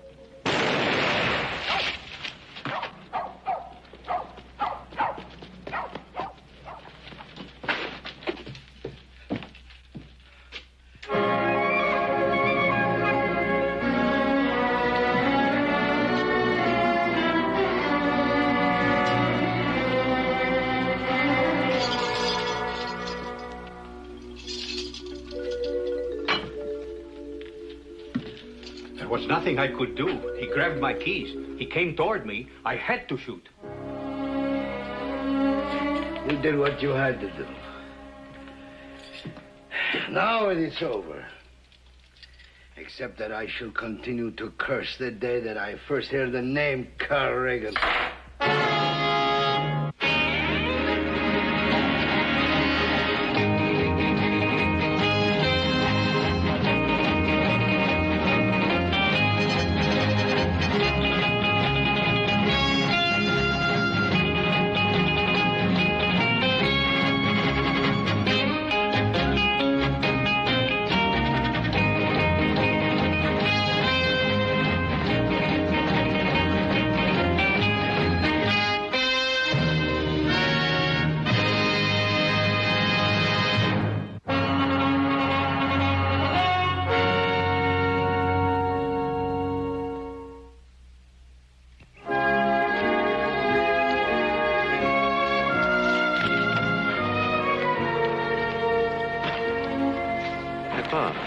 There's old Will. Will Reagan, jumping Jehoshaphat. It's good to see you, Will. What are you doing out this way? Well, I get a little homesick now and then after all the years in the Ponderosa. I still say you're the best dang foreman we ever had. Watch it. There we are. There you are. Have you heard from Carl recently? Matter of fact, I have been. Leastwise, I think so. This come today. Must be from Carl. Can't think of nobody else would be writing to me. It is from Carl, ain't it, Ben? Let's see. It says it's from Plata, Mexico. Sure is from him. I just knew it. Last word I heard from him, he was headed in that direction. You know, my eyesight may be failing me, but my instinct is still good. Ben, do you mind reading it for me? No? I could have had somebody in town read it, I reckon, but I knew you were just as anxious to hear it as I was. Yeah. Looks like somebody sent you a present here, Will. Well, I can wait till the present. What does Carl say? Well, it says that,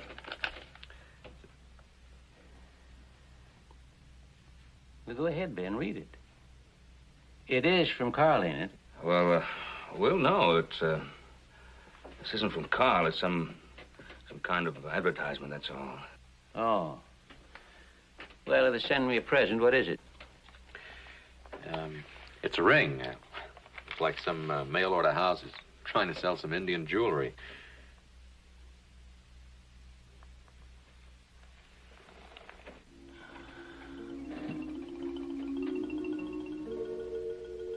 This ain't no Indian ring. I guess Adam just supposed it was. Ben, I've known you for a lot of years. You always was a poor-handed lion. What's in that letter? Well, I don't know how to break it to you. It's pretty bad news. About Carl? Yeah, about Carl. He's dead. Be sure of it. Be sure of it, Ben. Well, this is it's from the authorities in Mexico. It's a certificate of death. How did it happen? What does it say? Oh, that doesn't say. It's just a certificate of death and the ring. It seems official. I'd know this ring any place. I hammered it out of silver with my own hands. 16th birthday. It was the same year his mom died. Can they do this? Can they tell me that my boy has died and then not tell me how he died? Well, maybe there'll be a letter following, Mr. Reagan. What good would another letter do? I don't want my boy laying there in a foreign land. I want him back here where he belongs. Ben, you've got a wife buried in the Ponderosa. You know what I'm talking about. Well, of course, I know what you're talking about. But, well, it's impossible. I don't care whether it's impossible or not. I want my boy back here. I'm an old man. Ain't even got my eyesight. Ain't much left of me. I've got to have my boy back home.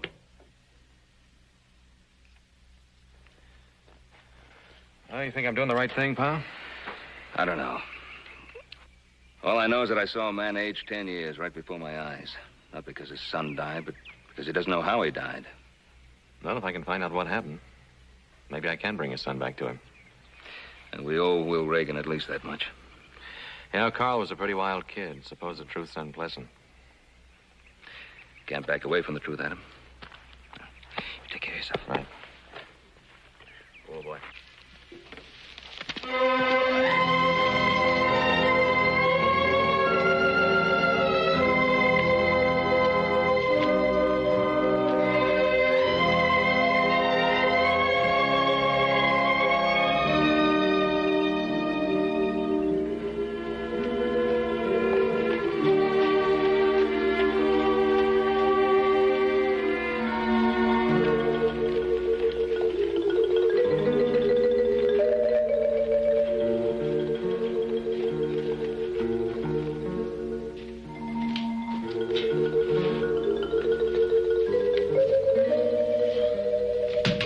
Hot day, huh?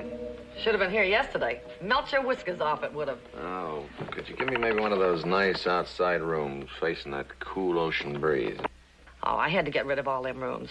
The guests complained the sound of the waves kept them up all night. Where are you from? Virginia City. Nevada territory. Adam Cartwright. Stay along? Depends. I'll show you to your room. Like I said, you should have been here yesterday. Melt your whiskers off. Here you are, $1 a day, and breakfast in the morning. Yeah, this will be fine. You, say you've been around this town some time, have you? That's right, sometime. If you want to know a Gila monster by his first name, ask me, I know him. As a matter of fact, I did want to ask about someone. Carl Reagan. What about him?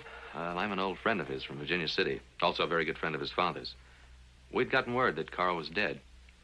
I don't know nothing about that. The $1 for the room is in advance. Oh, that's a kind of a small town. Surely you might have heard something about it, huh? Look, mister, you want your pillow fluffed up? Call me. And I forgot to tell you, the room is for one night. Trail gang's coming in tomorrow, and I'll be full up. Oh, look, I was only trying to find out something about my friend's death. Why don't you go and ask his widow? Well, now, wait a minute, lady. You don't have...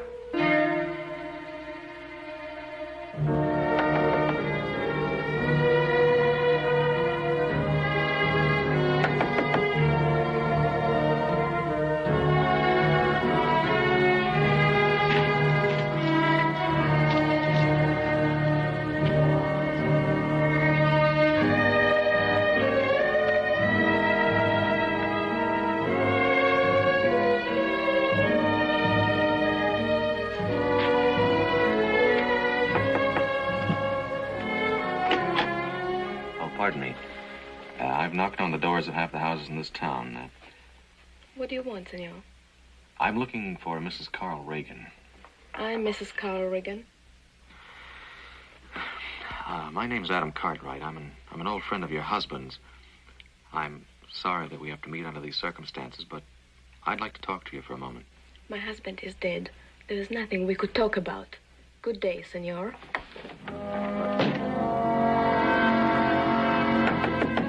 Mrs. Reagan.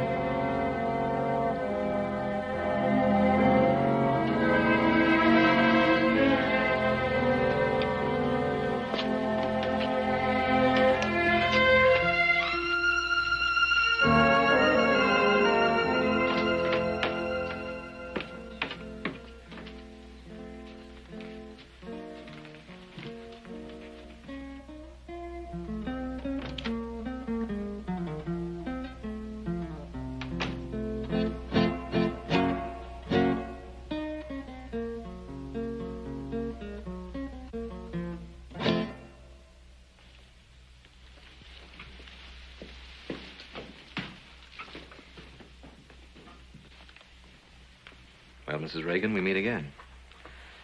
You can hardly slam a door in my face here. May I buy you a drink? Please, senor, I'm busy. I told you I do not wish to talk. No, I haven't very much to ask you. Shall we sit down?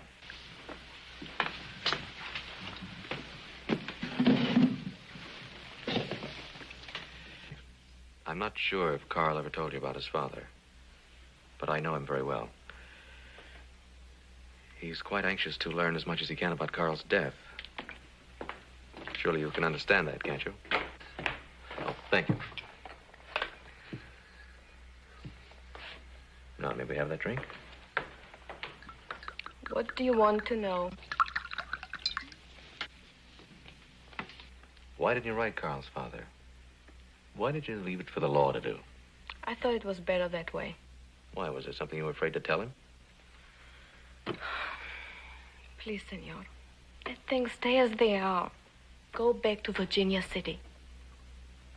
Go home, Mr. Cartwright. All right, Mrs. Reagan. I'll go home. After I get a few answers.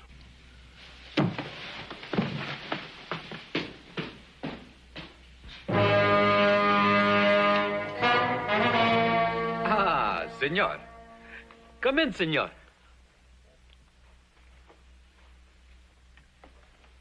You're in the wrong room, aren't you, mister? Oh, no, senor. You are. All right, what's it all about? I tell you, senor, you are not only in the wrong room, you are in the wrong town. What makes you think that? Oh, I do not think this, senor. I know it. Who sent you, Maria? Senor, why don't you get yourself a good night's sleep, huh? And in the morning, you'll feel fresh and rested for the travel. No, it's quite the other way around. You're the one that's traveling. Out, now. Senor, you are a very stubborn man. One.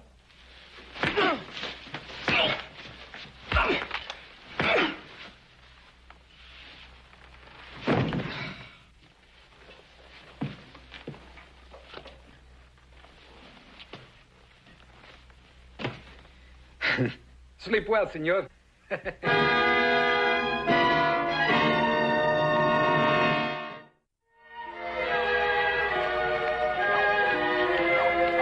one they call El Jefe?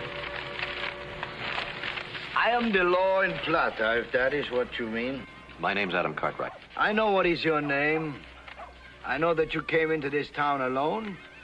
I know that you're staying at the hotel.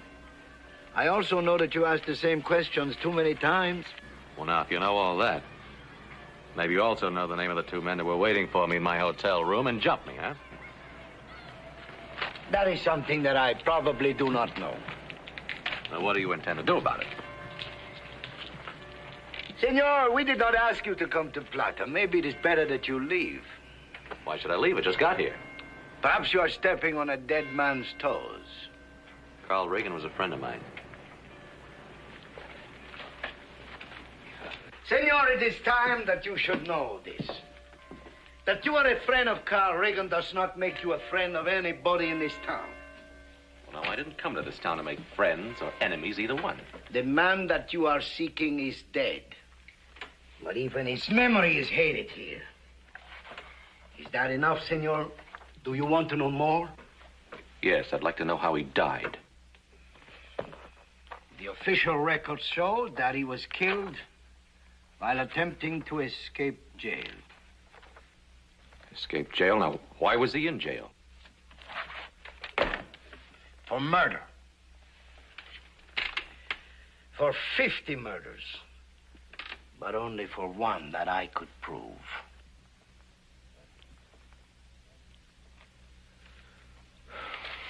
Do you have a trial? He had a trial. Of course. And he was sentenced to hang. But he tried to escape. Senor, you ever see a man without a face? My deputy Gomez, a double-barrel shotgun at close range. It was second best to hanging. I can't believe Carl was a murderer. You're lying, senor. Or else you do not know your gringo friend very well. I'm not lying. What reason would he have? Reason? That one needed no reason. He smuggled guns to renegade Indians. He robbed mine shipments. He was a killer. Is that reason enough? Well, no, I only have your word for this. Your loyalty touches me, senor. My loyalty is to a dying old man who loved his son. I weep for him. I made Carl's father a promise. I came to this town to do something, and when I've done it, I'll leave. You'll leave a lot sooner, Senor Cartwright, or you will remain without a protection of the law. Oh, what's that supposed to mean? What does that mean? Another gringo told me not long ago that he was in this town for peace and quiet, to become one of us, to learn our customs. And there was not one day of peace and quiet from the time that Senor Regan appeared. The road to our town goes two ways, senor. My advice is to go back to your own people.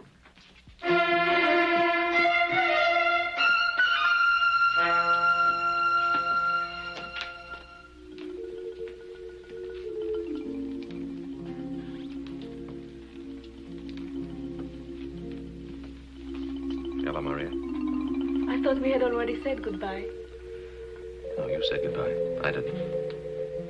Besides, I haven't the answers to my questions. Could I change your mind about having that drink? No, thank you. Well, maybe you could just sit with me. I'm paid to talk to customers. It's part of my job. It's very strange finding you working in a place like this. Why do you say that? Carl was a proud man. Somehow, I just don't think he'd want his wife to work in a cantina. What was he like when you knew him? It was like a colt that you could never break. Sometimes he was gentle, even sentimental. A man with a restlessness. Could never stand still. Wanted me to go to Mexico with him when we were kids. You did not go? No, I put down roots on our ranch, Ponderosa. My father's there, my two brothers. It is good to have a family. Yeah.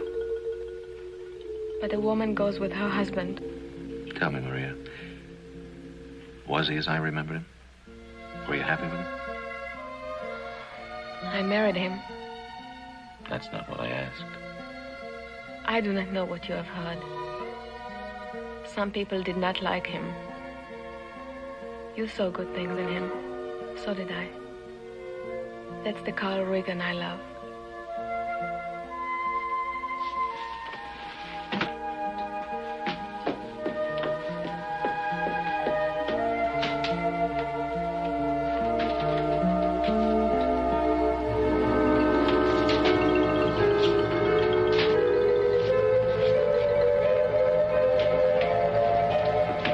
It would have been better if you hadn't come here, cowboy. I've been told that before. You're buying trouble. Well, now, since when did you start worrying about me? I didn't like Carl Regan, but I do like Maria. She's a good kid, and I don't want any harm to come to her. Well, neither do I. It's a little late for that.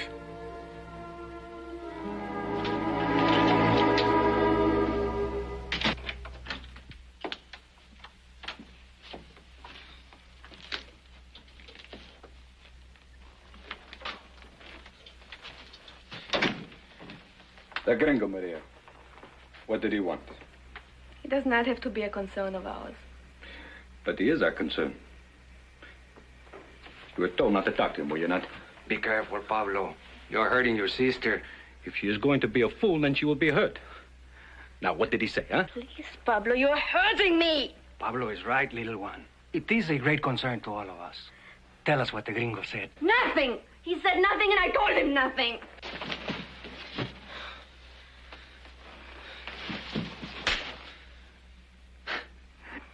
Now, tell me, little sister.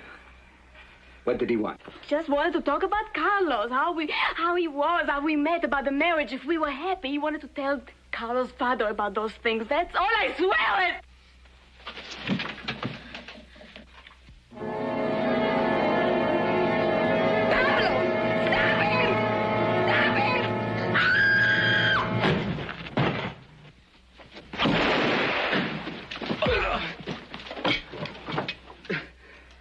You all right?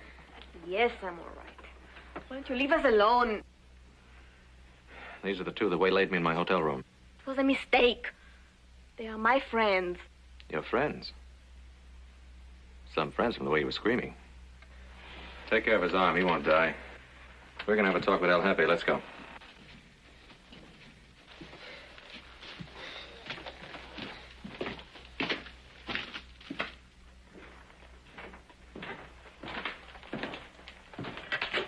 What is the meaning of this, Cartwright?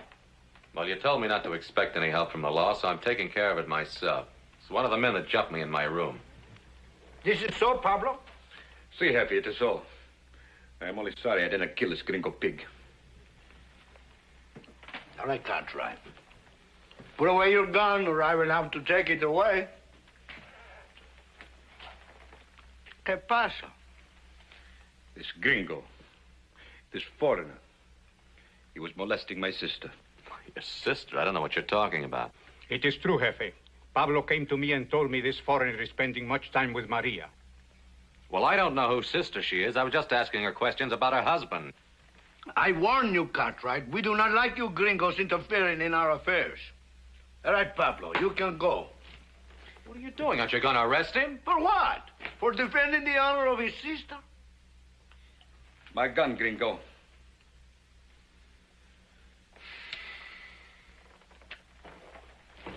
Maybe it is Senor Cartwright who should be in the cell, eh, Jefe? No. Senor Cartwright, he is an intelligent man. He probably has enough intelligence to get out of Mexico now. If not, the cell will still be there. I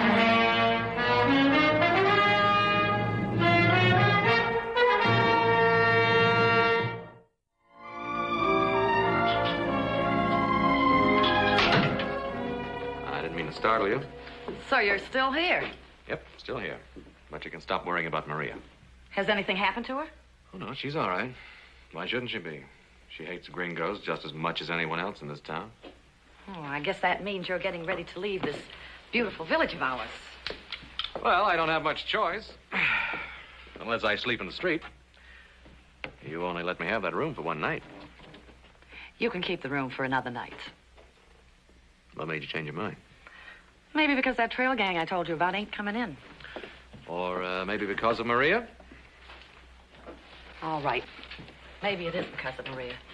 That girl's like a daughter to me. I ain't gonna cuss her out for the rest of my life just because she made a bad marriage. Well, I don't know that that's true. Was it a bad marriage? What did you expect? You must have known Carl Reagan was rotten to the core. Why don't you tell me about it? Ain't nothing to tell. Carl Reagan was a thief and a killer, and he used to beat Maria. She said she loved him. Well, don't try to understand that, Cartwright. You couldn't, unless you were a woman. Pablo, is he really her brother? Yes, he's her brother, all right. But he might as well not be. He's scared, just like everybody else in this town. That's what Carl Reagan did to men.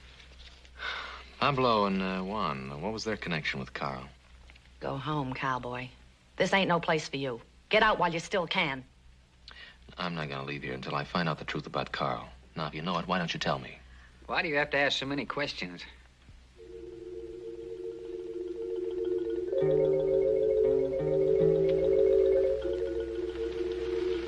Hello, Carl.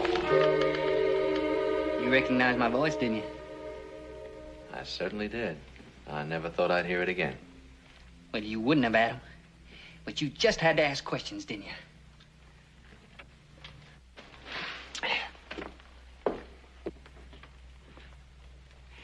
Now, I don't want to have to kill you. But now that you know that I'm alive, I guess I'm going to have to. Now, you put your gun on that table nice and easy like.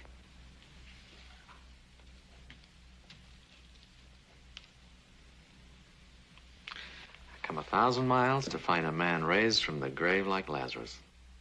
That's good. You always were the bright one, weren't you? The great Adam Cartwright. Beulah, you get us a bottle? Now, Adam and I, we haven't seen each other in years, have we? We got a lot to talk about. Sit down there.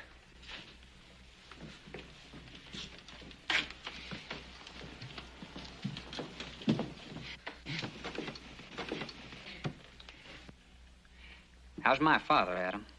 Nearly blind. Nearly dead inside over you. Then you can see how embarrassing it'd be if I let you go back and tell him I was still alive. Why'd you do it, Carl? All this. Beulah, why don't you go to bed? And keep your mouth shut. I know when I'm well off. See, I had to, Adam. They were gonna hang me. But I thought it real clever of me, having myself declared dead. Now, don't you? Oh, yeah. Well, there was a man killed, Carl, now. Who was it? Who'd they bury in your place? Oh, now, Adam, now you don't ask questions like that. But I'll tell you, he was a man about my size, wore my clothes. He was a friend, too. And I suppose it was you that sent those 2 thugs after me, huh? Well, I was sorry about that. You always was a peaceful man. I thought that you'd think it out clear and leave well enough alone. Why didn't you? Well, I suppose I had to find out about you for myself. You know, the law in this town doesn't have a very charitable opinion of you. El Jefe, he wanted me so bad he could taste it. Well, he's going to taste it even more when he finds out you're alive. Yeah, I guess so. So I can't let him find out, can I?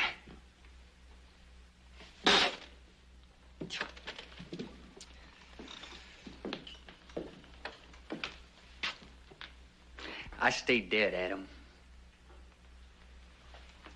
It won't last, Carl.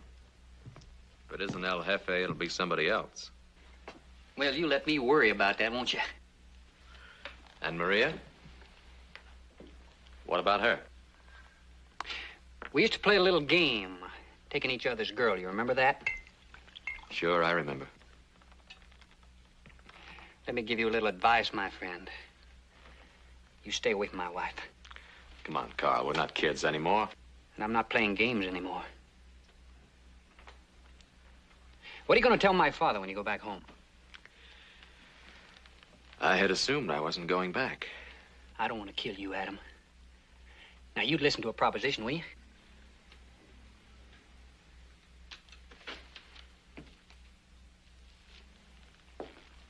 I'd say under the circumstances, I don't have very much choice, do I?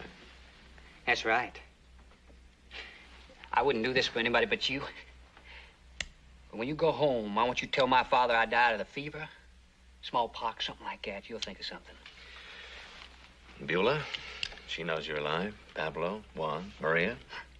Beulah, she's afraid to talk. She knows me that well. Pablo and Juan, well, they want money as bad as I do.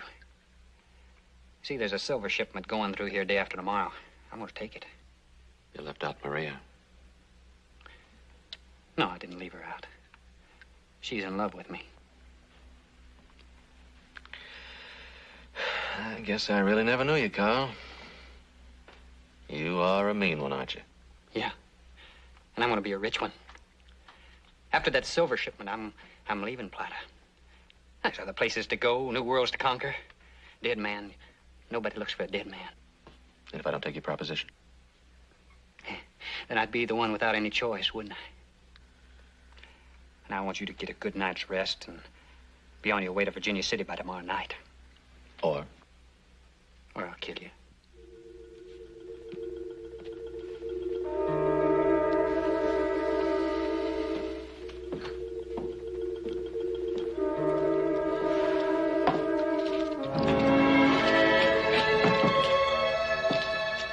Senor Cartwright, I thought you would be gone by now. No, I have some information I think might interest you. It's possible, but I doubt it's probable. You know, I can tell you every move you make since you've been here.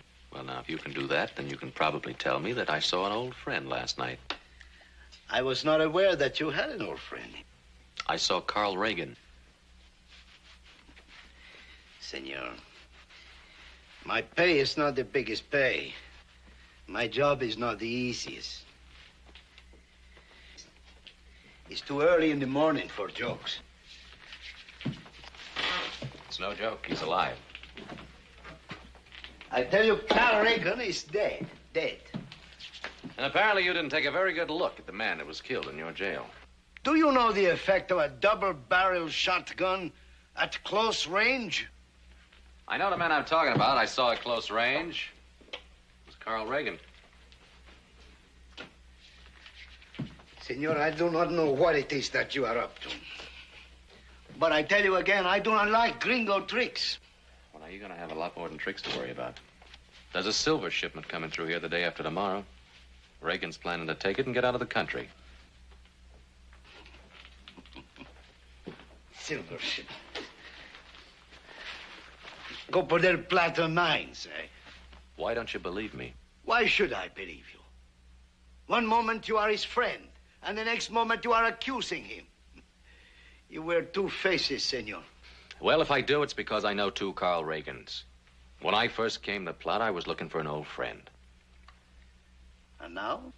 Well, now I know what you told me about him was true. I do not like to deal with liars, senor.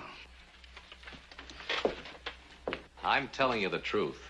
Carl Reagan's alive. His death was just a trick. If he is alive... He threatened to kill me if I didn't leave town. He meant it. If I don't go, he's going to come looking for me. The Copo del Plata mine, that is the lifeblood of this town. Well, hadn't we better do something about it? Perhaps I've misjudged you, senor. If you have a plan, I will listen. I have a plan. When Carl finds out I came here to see you, he'll try to kill me. You stay close to me. Keep me in sight. I think maybe together we can handle it. Any man who believes that all men of one race are bad, because one man of that race is bad, this man is a fool.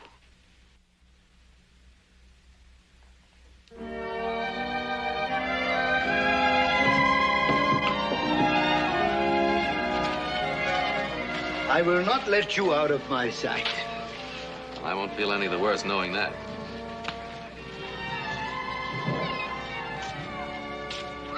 Adam? Adam, I thought you left town. Is that what Carl told you? So you know. Yes, Maria, I know. You must leave. You must not stay here. Maria, I came here to find something kind to say to a grieving old man. Now, if you have something to tell me, I'll listen.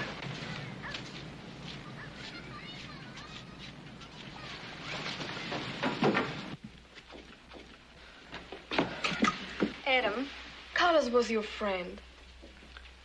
People change. Forget him, Maria. Can you forget him, Adam? First, he was like you said. Wild. But good wild. Gentle wild. To me, that is. He never hurt. He cared. He seemed to be needing to be loved. To be wanted. And you? I wanted him to.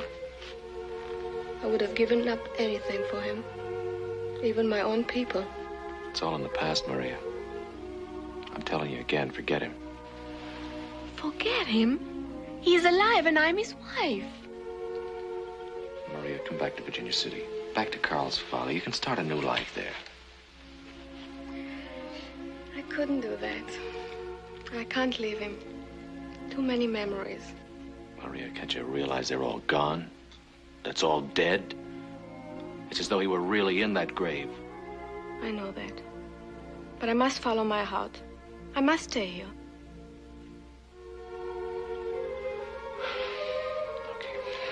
I tried.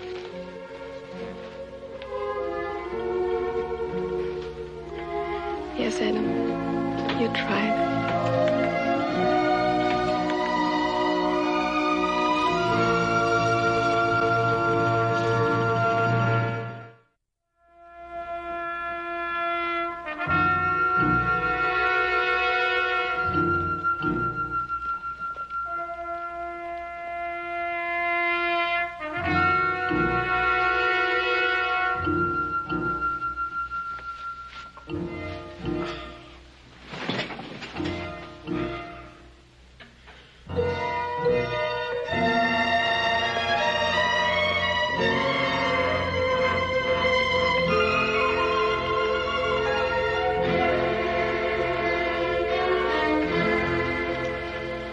Hola, Jefe. It is quite late. It is getting dark, Gomez. I expected you back before this. Well, there were some matters to attend to, Jefe. I suppose there were. And there are some matters that I would like to talk to you about. Of course, Jefe.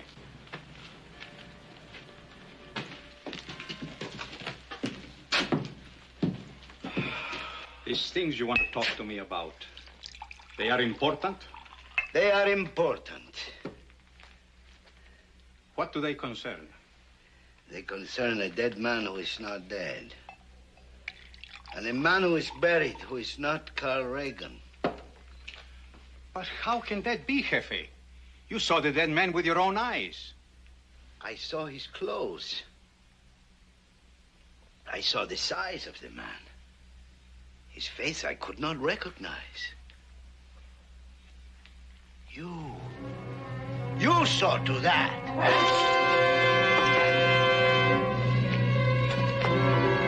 Gomez. You let that gringo corrupt you as he has corrupted the others. My pay here is poor, Jefe. I could not help it if a share of the silver shipments became attractive. The shipment tomorrow, a part of that is yours, too. That is right, Jefe. I will share. Somehow I will stop you. It will be difficult for you, if you are locked in your own jail. Inside, Jefe. Inside. And if you are counting on Adam Cartwright, I must tell you that that too has been taken care of.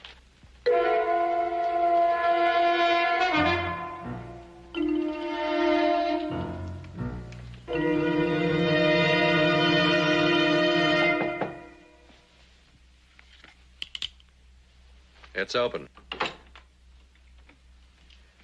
This just came for you. Got the breath of a woman, it does. You don't let no grass grow under your feet, do you, Sonny? How'd it get here? Oh, a little tyke came running in, flung it across the desk at me, ran out again without so much as a boo. Oh, thank you. You're welcome.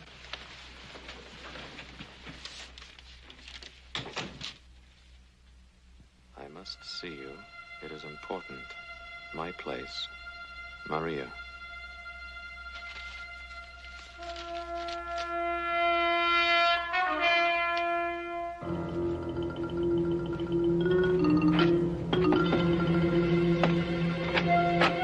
Come in, please. What's wrong, Maria? It is far enough, Gringo. Thanks. I could not help it. Pablo's little sister is a very obedient wife, senor. I will take care of this myself. You go and help Senor Carlos. Tell him we will meet him after dark.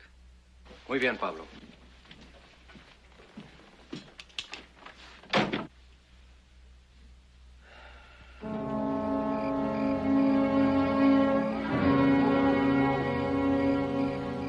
I tried to tell you. You have to admit, I tried to tell you. I heard every word you said. But not loud enough, huh, friend? Now, you know I can't let you leave this town alive. Not after you went and seen El Jefe. That's right, Adam. You're on your own. El Jefe, he's not going to be able to help you. Gomez, he took care of that. That's who does your dirty work, huh? And Gomez is a very reliable man. Ain't that right, Pablo? That is right, Carlos. Why'd you do it, Adam? And why'd you stay? I just wanted to see if there wasn't one person in this town besides Maria that would have a decent word to say about you. It's never really mattered to me what people thought about me. You ought to remember that, Adam. I remember you like taking chances. Why don't you have brother-in-law here give me back my gun? You wouldn't shoot me, Adam. You're much too moral for that. Even if you would, it'd spoil things between you and Maria. Yeah. She'd hate you for the rest of her life.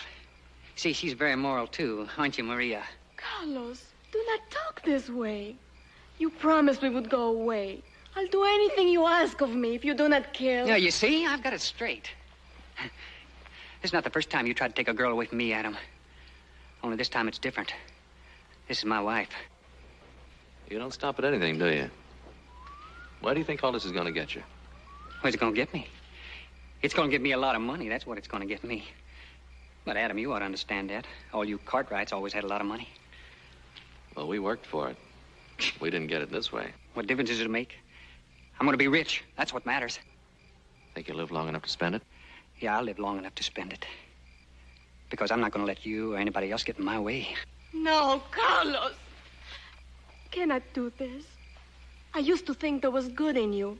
I still want to believe that. Don't you know that? Pablo, take her away from me.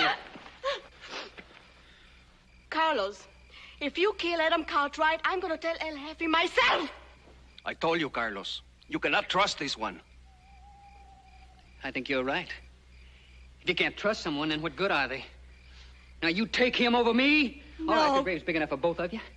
Pablo, you still loyal to me? See, Carlos, I told you. Yeah, all right. Then I'm going to give you a chance to prove your loyalty. Shoot her. Carlos!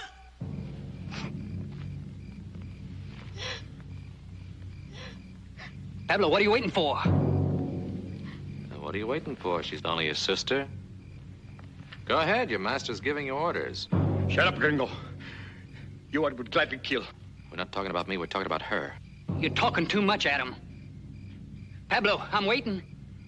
You heard him. He's waiting. Don't tell me you got trouble with your conscience. Think of all that silver.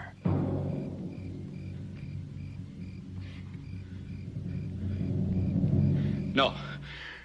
Perdisa, can I do it? Pablo is soft. I will kill her for you. Kill her!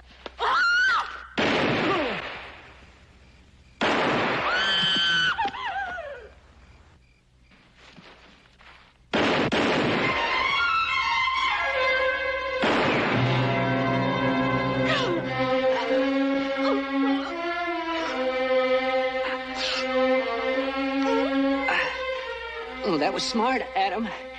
You're good. But you always were good, even as a kid. You tell my father that I thought about him. I thought about him often.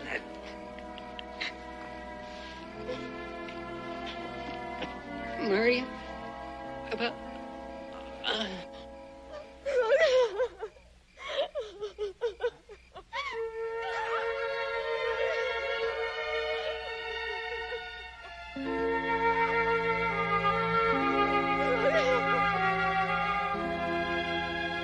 I had built my jail too strong. When Gomez locked me in, I could not get out. But thanks to you, Gomez is finding out the same thing. You know, senor, I had made up my mind that there would be no more gringos in this town. But that was wrong. You are welcome anytime. And you're welcome on the Ponderosa, El Jefe. You still have time to change your mind, Maria, and come along with me. I know Carl's father would like it. No, Adam. I must stay here with my people. Goodbye, Maria. Beulah. Goodbye, Adam.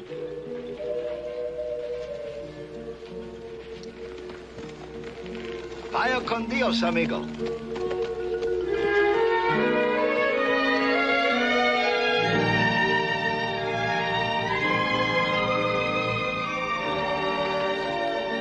She was a pretty gal, huh? She was a beautiful gal, Mr. Reagan. Ask her to come visit you sometime. Oh, I'd like that. I hope I didn't ask too much of you, asking you to bring my boy back home. Not at all. He was a fine boy, wasn't he, Adam? Wasn't he a good boy, Ben? Yes, he was a good boy. I'm glad he got married and settled down. I'll bet he was a good husband. Wasn't that what she said, Adam? When she talked about Carl, it was just like we knew him. She loved him very much, Mr. Reagan. That's what I wanted to hear. Well, thanks, Adam. Thanks again. Come on, babe.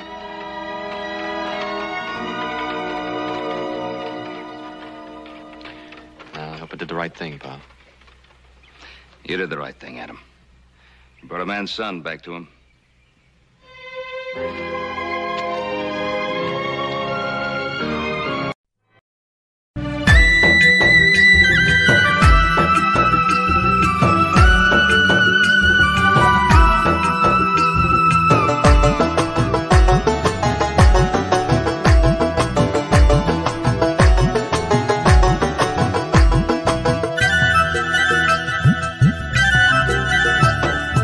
ভালোবাসার পরশ পেয়ে অস্থির আমি গেছি হয়ে ভালোবাসার পরশ পেয়ে অস্থির আমি গেছি হয়ে সারা অঙ্গ জুড়ে আমার এসেছে ফাগুন চল নৌকা ডুবি খেলবো খেলা যে দুজনায় চল নৌকা ডুবি খেলবো খেলা যে দুজনায়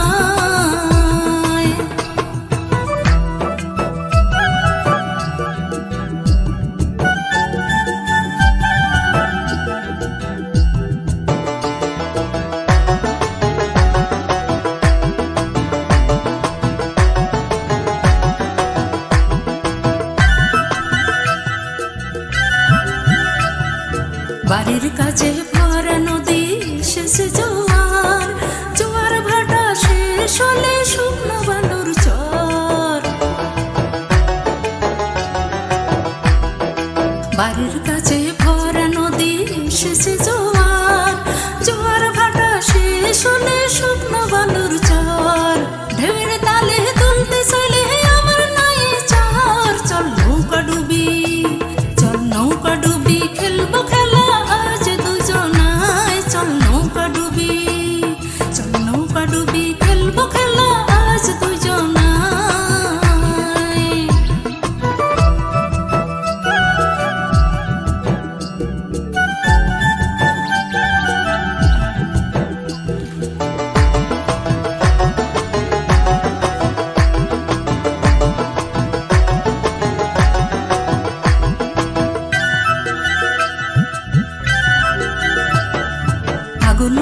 মাসের আগুন জ্বলা ভরা বসন্ত ঘুমিয়ে থাকা মনটা আমার বড়ই অশান্ত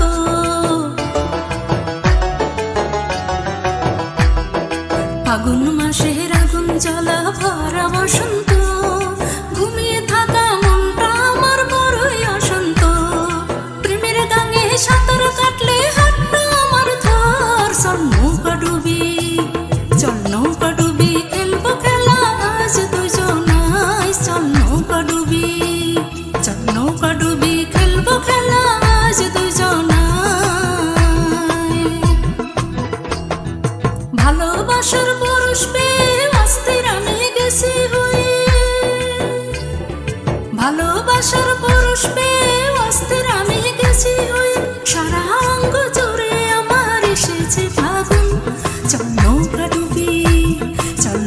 ডুবি খেলবো খেলা আজ দুজন